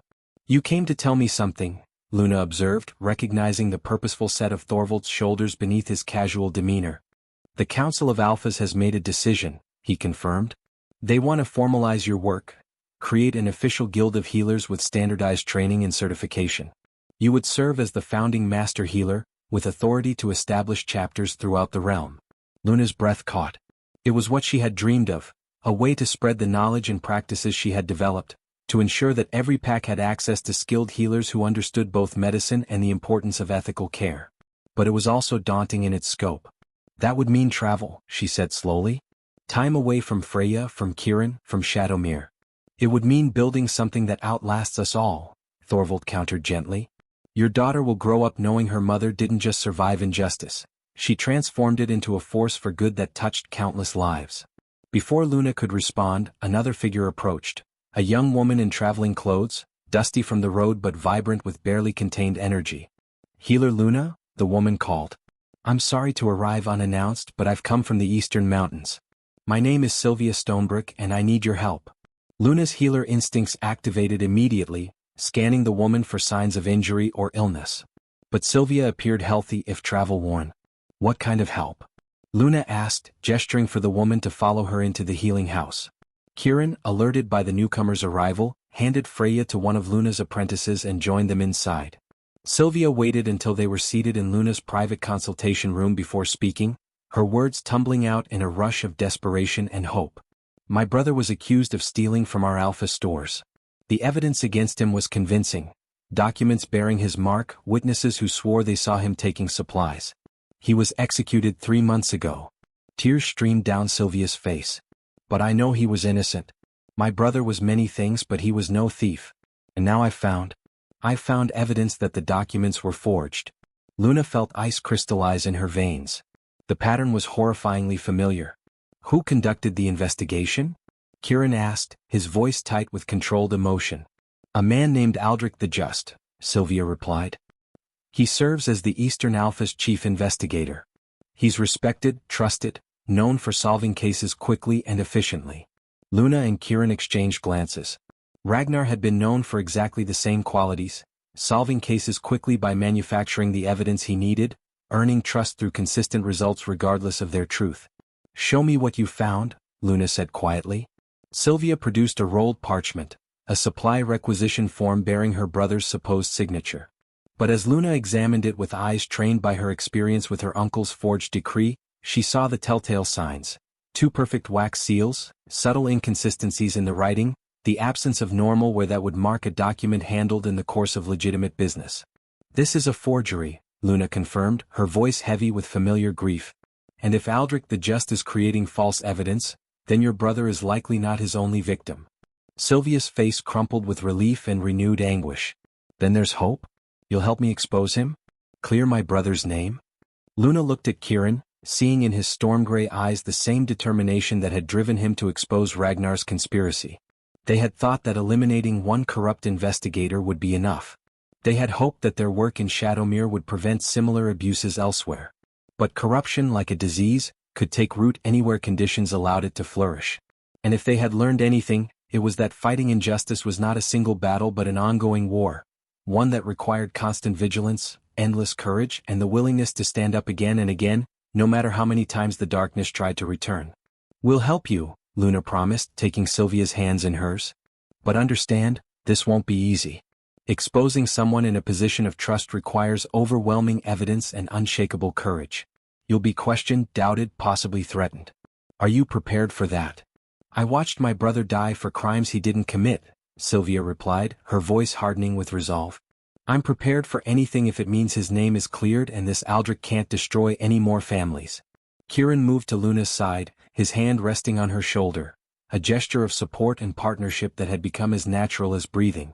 "Then we start by gathering evidence, building an unassailable case, and finding others who have suffered under Aldrich's justice. Luna's work here has shown us that one person's courage can inspire many others to speak their truth." As they began planning their strategy, Luna felt a familiar sensation, the weight of responsibility settling onto her shoulders, heavy but not crushing. This was her purpose, she realized. Not just to heal bodies but to heal systems. Not just to ease individual suffering, but to prevent future suffering by exposing and eliminating the sources of injustice. Later that evening, after Sylvia had been given food and rest, Luna stood once more at the window of her healing house, watching the sun set over Shadowmere. Freya was safely tucked into bed, her small face peaceful in sleep. Kieran was reviewing the evidence they'd collected, his strategic mind already working through possibilities and contingencies. A soft knock preceded Thorvald's entrance. The old man moved slowly but with purpose, carrying 2 cups of warm tea that he offered to Luna. "You're thinking about accepting the guild position," he observed. "And you're thinking about hunting down every corrupt investigator in the realm. Ambitious goals, even for someone with your determination." "Someone has to," Luna replied simply. Ragnar wasn't an isolated case. He was a symptom of a larger disease. Systems that allow power without accountability, that trust authority without verification, that value efficiency over truth. "True," Thorvald agreed. "But you're only one person, Luna. Even with Kieran beside you, even with all the resources the Alpha King can provide, you can't save everyone." "Maybe not," Luna conceded. "But I can save some. And those I save can help save others. That's how change happens, not through grand gestures, but through small acts of courage that ripple outward, touching more lives than we can count." Thorvald smiled, the expression transforming his weathered face. "Your grandmother would be proud of you. She always said you had the gift, not just for healing bodies but for healing hearts and communities." "I miss her," Luna admitted softly. "Especially now when I'm trying to figure out how to be both mother and healer, both wife and warrior for justice." "How did she balance it all?" "She didn't balance it," Thorvald replied. "She integrated it. She understood that healing her family and healing her community weren't separate activities but different expressions of the same love. You're doing the same thing. Every system you reform, every corrupt official you expose, you're making the world safer for Freya and all the other children who will grow up in it." The wisdom in his words settled over Luna like a warm cloak. She didn't have to choose between being a mother and being a healer, between caring for her family and fighting for justice. These roles weren't in competition. They were complementary, each strengthening and informing the other. "The guild position," Thorvald continued. "Take it. Not despite your responsibilities to your family but because of them. Show Freya that women can be mothers and leaders, healers and warriors, gentle and fierce all at once. She'll need those lessons when her time comes to lead." Luna turned from the window to face him fully. "You really believe she'll lead Shadowmere?" "I know she will," Thorvald replied with certainty. "But not because of bloodline or birthright. She'll lead because you and Kieran are teaching her what leadership truly means: service, sacrifice, and the courage to stand for truth even when it costs everything." As if summoned by the mention of his name, Kieran appeared in the doorway, his expression grim. "We have a problem," he announced. "I've been cross-referencing cases from the Eastern Mountains with Ragnar's pattern of operations. Aldrich isn't working alone. There's at least 3 other investigators showing similar patterns. Cases resolved too quickly, evidence that appears too conveniently, victims who share common characteristics."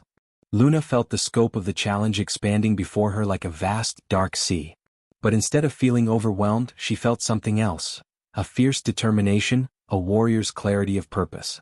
"Then we don't just expose one corrupt investigator," she said firmly. "We expose them all. We build a case so comprehensive, so undeniable, that the Alpha King has no choice but to institute systemic reforms." Kieran's smile was fierce with approval. "That's my Luna. never content with small victories when complete transformation is possible. We'll need help, Luna continued, her mind already racing through possibilities. Allies in different territories, people willing to come forward with their own stories of injustice. And we'll need protection. If Aldrich and his associates realize what we're doing, they'll try to stop us. I'll send word to my contacts in the Moonguard, Kieran offered. We can put together a team of trusted warriors to serve as escorts and investigators. People whose loyalty to truth is beyond question. And I'll reach out to the healers I've trained, Luna added. Many of them have access to records and documents in their own territories. If we're looking for patterns of falsified evidence, they might be able to identify cases worth investigating. Thorvald watched them plan with satisfaction. This was what Shadowmere needed, not just to survive but to thrive and inspire others. Luna and Kieran had transformed personal tragedy into purposeful action, and now they were building something that would outlast them all. There's one more thing, Kieran said, his voice softening as he moved to Luna's side. If we're going to do this, truly commit to hunting down every corrupt investigator and reforming the entire justice system, it's going to take years. Freya will grow up with parents who are often away, fighting battles that don't always have happy endings. Luna understood what he was really asking. Was she prepared to sacrifice some of her daughter's childhood for this larger purpose? Was it right to risk their family's peace for the sake of others? She thought of all the Sylvius in the world, people who had lost loved ones to manufactured evidence and corrupt authority. She thought of the children who would grow up ashamed of innocent parents, carrying burdens of false guilt that would shape their entire lives. She thought of her own years of isolation and despair, knowing that somewhere, right now, someone else was experiencing that same darkness. Freya will grow up knowing that her parents fought to make the world better, Luna said finally. She'll understand that love isn't just about what we do for our own family, but about what we do for the larger family of all people who deserve justice and truth. And when she's old enough, if she chooses, she can join us in that fight. Kieran pulled her close, his embrace speaking of support and shared purpose. Then we start tomorrow. We take Sylvia's case, we expose Aldrich, and we use that exposure as leverage to investigate every other suspected corrupt official. We build an unstoppable momentum toward real, lasting reform. Tomorrow, Luna agreed. But even as she spoke, her healer's mind was already working, planning, strategizing how to approach this massive undertaking. They would need to be methodical, gathering evidence so comprehensive that no one could dismiss their accusations. They would need to be brave, standing firm in the face of threats and intimidation. They would need to be patient, understanding that systemic change couldn't happen overnight. But most importantly, they would need to be relentless, refusing to stop until every corrupt investigator was exposed, every falsified case reopened, every innocent victim vindicated. It was an enormous task. It might take the rest of their lives. But as Luna looked into Kieran's storm-gray eyes and saw her own determination reflected back at her, she knew they were ready. They had started this journey as two broken people finding each other in darkness. They had survived conspiracy and condemnation, emerging stronger and more committed than before. Now they would take everything they had learned and use it to light the way for others still trapped in that same darkness. The next morning, Luna woke before dawn to find Kieran already dressed, his traveling pack prepared. On the table lay a detailed map of the Eastern Territories, marked with locations where Aldrich the Just had conducted investigations over the past 5 years. I'm going ahead with Sylvia, he explained when he noticed Luna was awake. I want to examine the site of her brother's supposed crimes, interview witnesses before Aldrich has a chance to threaten them into silence. You should stay here, continue your preparations for the guild meetings. The delegates arriving today could become powerful allies if we present this correctly. Luna nodded, understanding the logic but hating the separation. 5 years of marriage hadn't dulled the sharp edge of missing him when they were apart. Be careful, she said, moving into his arms. If Aldrich is even half as dangerous as Ragnar was. I know, Kieran assured her. I'm not going alone.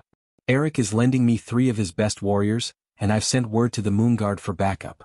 By the time I confront Aldrich, I'll have enough force to ensure he can't simply eliminate potential witnesses. And enough evidence to prove his guilt, Luna added. Remember, accusations without proof are just rumors. We need documentation, multiple witnesses, a pattern so clear that even the Alpha King's closest advisors can't dismiss it. They spent the next hour reviewing their strategy, identifying potential pitfalls and planning contingencies. By the time Freya woke, demanding breakfast and morning cuddles, Kieran was ready to depart. Papa's going on a journey, little wolf, he explained to his daughter, kneeling so they were eye to eye. But I'll be back before the full moon. Are you fighting bad people? Freya asked with the directness of childhood. I'm fighting bad actions, Kieran corrected gently. Sometimes good people do bad things because they're scared or they think no one will notice. Our job is to notice, to speak truth, and to help them find better ways. It was a more nuanced explanation than most would offer a 4-year-old, but Luna had learned that Freya absorbed far more than they sometimes realized. Better to teach her early that the world wasn't simple, that justice required understanding complexity rather than making quick judgments. After Kieran departed with Sylvia and his escort, Luna turned her attention to the arriving delegates. They came from 5 different territories, each seeking to understand how Shadowmere had transformed its healing practices and justice systems. Luna met them in the council chamber, a room that had once been the site of her uncle's condemnation, now repurposed as a place of learning and collaboration. The irony wasn't lost on her. Thank you all for coming, she began, her voice carrying the confidence born of experience and conviction. You're here because you've heard about Shadowmere's transformation. You want to know how we went from a community nearly destroyed by corruption to a model of justice and healing. The answer is simpler than you might think, but harder than you might hope. She had their attention now, 5 regional alphas and their advisors leaning forward with genuine interest. We stopped trusting authority without verification, Luna continued. We stopped accepting convenient answers without demanding evidence. And most importantly, we stopped believing that maintaining order was more important than pursuing truth. One of the alphas, a grizzled veteran named Marcus Ironpaw, frowned thoughtfully. That sounds dangerously close to encouraging people to question their leaders. I'm encouraging people to question actions, not positions, Luna clarified. A leader whose decisions are sound can withstand scrutiny. It's only those whose power rests on deception who fear examination. Bold words, another alpha observed. But how do you implement such principles without descending into chaos? If everyone questions everything, how do you maintain any structure? Luna smiled. This was the heart of the matter, the question she had been waiting for. You create transparent systems with built-in accountability, she explained. In healing, we maintain detailed records of every diagnosis and treatment. These records are reviewed by other healers regularly, so no single practitioner can hide mistakes or misconduct. In justice, we require multiple sources of evidence before accusations become charges. No investigator works alone. Every case is reviewed by a panel before proceeding to trial. She gestured to the walls around them, where she had hung carefully prepared charts demonstrating Shadowmere's new protocols. These aren't revolutionary ideas, she continued. They're basic safeguards that prevent abuse. The question isn't whether such systems work. We've proven they do. The question is whether you're willing to implement them, knowing that they might reveal uncomfortable truths about how justice has been administered in your territories. The room fell silent as the alphas absorbed her challenge. This was the moment that would determine whether they were truly ready for change or simply seeking superficial reforms they could point to without fundamentally altering their power structures. Alpha Marcus broke the silence. 5 years ago, my sister's mate was executed for murder. The evidence was compelling. Multiple witnesses, a murder weapon with his fingerprints, motive and opportunity. But my sister never believed he was guilty. She died 6 months later, some say from a broken heart. His voice cracked slightly, betraying emotion beneath the gruff exterior. If I implement your systems, if I mandate reviews of past cases, I might discover that my own investigators condemned an innocent man. I might have to live with knowing that my sister was right, and that she died grieving a wrongful execution I could have prevented. Luna crossed the room to stand before him, her healer's compassion softening her reformer's steel. Or, she said gently, you might discover the truth and use it to prevent future tragedies. Your sister can't be saved, Alpha Marcus. But her memory can inspire changes that save other sisters, other mates, other families from similar grief. Marcus looked up at her, his weathered face wet with tears. It's hard. Yes, Luna agreed simply. Justice is hard. Healing is hard. Change is hard. But the alternative, living with lies and letting corruption continue, that's harder. That destroys not just individuals but entire communities, entire generations. Another alpha, a younger woman named Celine Swiftpaw, spoke up. I'll implement your protocols in my territory. All of them. And I'll mandate a full review of every case from the past decade. As will I, added a third alpha. One by one, the gathered leaders pledged their support, not just for implementing new protocols, but for examining past cases, no matter what uncomfortable truths might emerge. It was a victory far greater than Luna had dared hope for. 5 territories committing to systematic reform meant hundreds of cases would be reviewed, potentially dozens of wrongful convictions overturned, and most importantly, new safeguards put in place to prevent future abuses. As the meeting concluded and the alphas departed to begin the difficult work ahead, Luna felt a presence at her elbow. Thorvald had been observing from the back of the chamber, his ancient eyes bright with approval. "You did it," he said simply. "You turned personal tragedy into systemic change. Your grandmother would be proud beyond words." "We're not done yet," Luna replied. "Kieran is still investigating Aldrich. There might be a network of corrupt investigators even larger than we suspected. And implementing these reforms will face resistance, from those who benefit from the current system, from those who fear what examination might reveal about their own actions." "True," Thorvald agreed. "But you've taken the first and hardest step, convincing those in power that change is necessary. Everything else will flow from that commitment." Luna spent the rest of the day training her apprentices and treating patients. The work was grounding, reminding her that systemic reform, while crucial, ultimately served the purpose of helping individuals. Every child whose fever she reduced, every broken bone she set, every grieving family she comforted, these were the reasons justice mattered. As evening fell, a messenger arrived bearing news from Kieran. Luna's hands trembled as she broke the seal on his letter.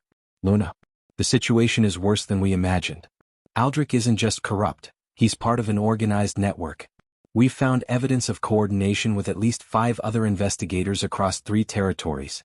They share information, cover for each other, and have developed sophisticated methods for manufacturing evidence.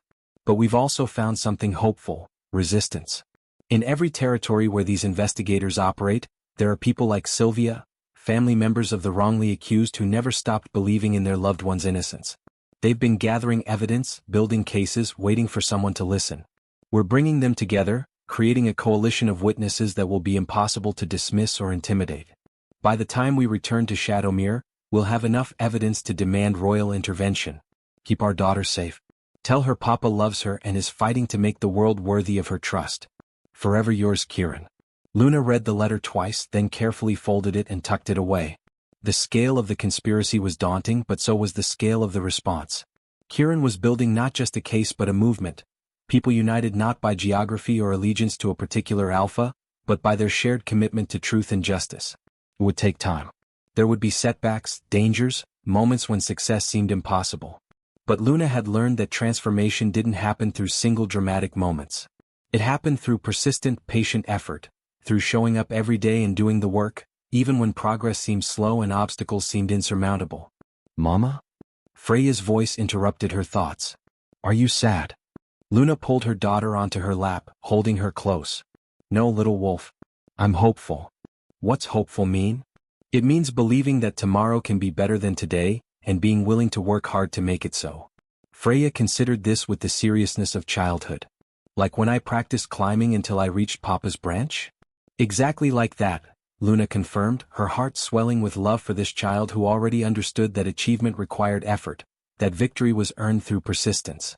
They sat together in comfortable silence as darkness fell over Shadowmere, lights beginning to glow in windows across the settlement. Luna thought about all the other mothers and daughters throughout the realm, all the families trying to build good lives in a world that wasn't always just or fair. She thought about Sylvia, grieving a brother whose name she was determined to clear. She thought about Alpha Marcus's sister, who had died still believing in her mate's innocence. She thought about all the unnamed victims of corruption, people whose stories had never been heard, whose truth had been buried beneath lies. And she made a silent promise to them all: their suffering wouldn't be meaningless. Every case they uncovered, every innocent person they vindicated, every reform they implemented, it would all serve as testament to the truth that justice delayed might be justice denied, but justice persistently pursued would eventually prevail. "Tell me a story, Mama," Freya requested. "A true one." Luna smiled and began. "Once upon a time, there was a woman who lost everything: her family's honor, her community's trust, her hope for the future. She sat alone in a crowded hall, believing she had become invisible, forgotten by everyone who had once cared for her." "Was she sad?" Freya asked. "Very sad," Luna confirmed. "But then something magical happened. A brave warrior saw her when no one else would. He sat beside her, offered her friendship, and reminded her that her worth wasn't determined by what others thought, but by who she chose to be. And they fell in love. Freya exclaimed, delighted by the familiar story. They did, Luna agreed. But that's not the end of the story. Because their love wasn't just about them, it was about what they could build together. They exposed corruption, reformed systems, and helped others find justice. And they had a beautiful daughter who would grow up to continue their work. Freya beamed at being included in the narrative. That's me. That's you, Luna confirmed, hugging her daughter tight. And someday when you're old enough, you'll add your own chapter to this story. You'll find your own ways to make the world better, to stand for truth, to help those who need protecting. Like you and Papa do. Like we do, Luna agreed. Because that's what it means to be part of this family, not just to survive but to fight for a world where everyone can thrive. As she tucked Freya into bed and returned to her own preparations for the days ahead, Luna reflected on how far she had come from that lonely seat in the Great Hall 5 years ago. She had been broken then, convinced that she had nothing left to offer the world. But brokenness, she had learned, could be the beginning of transformation rather than the end of hope. The pieces of her shattered life had been reformed into something stronger, more purposeful, more beautiful than what had existed before. And now she was helping others experience that same transformation, turning their pain into power, their grief into determination, their suffering into fuel for change. The work would never be finished. There would always be new injustices to confront, new systems to reform, new people needing help to find their way from darkness into light. But Luna was ready. With Kieran beside her, with Freya growing strong and brave, with allies throughout the realm committed to the same cause, she was more than ready. She was exactly where she was meant to be, doing exactly what she was meant to do, building exactly the legacy she wanted to leave behind. The journey from that lonely seat to this moment of purpose had been long and painful. But every step had been necessary, every struggle had taught essential lessons, every moment of darkness had made the eventual dawn that much sweeter. And the dawn was just beginning. For Luna, for Kieran, for Freya, and for all the others who would join them in the ongoing work of pursuing justice, speaking truth, and ensuring that no one would ever again have to sit alone in a crowded hall, forgotten by those who should have protected them. This was her story. This was their story. And it was far from over. Dear listeners, this tale is only resting, not yet ended. To ensure you're here when the next chapter unfolds, I invite you to subscribe. The story is eager to continue. Watch out for part 2.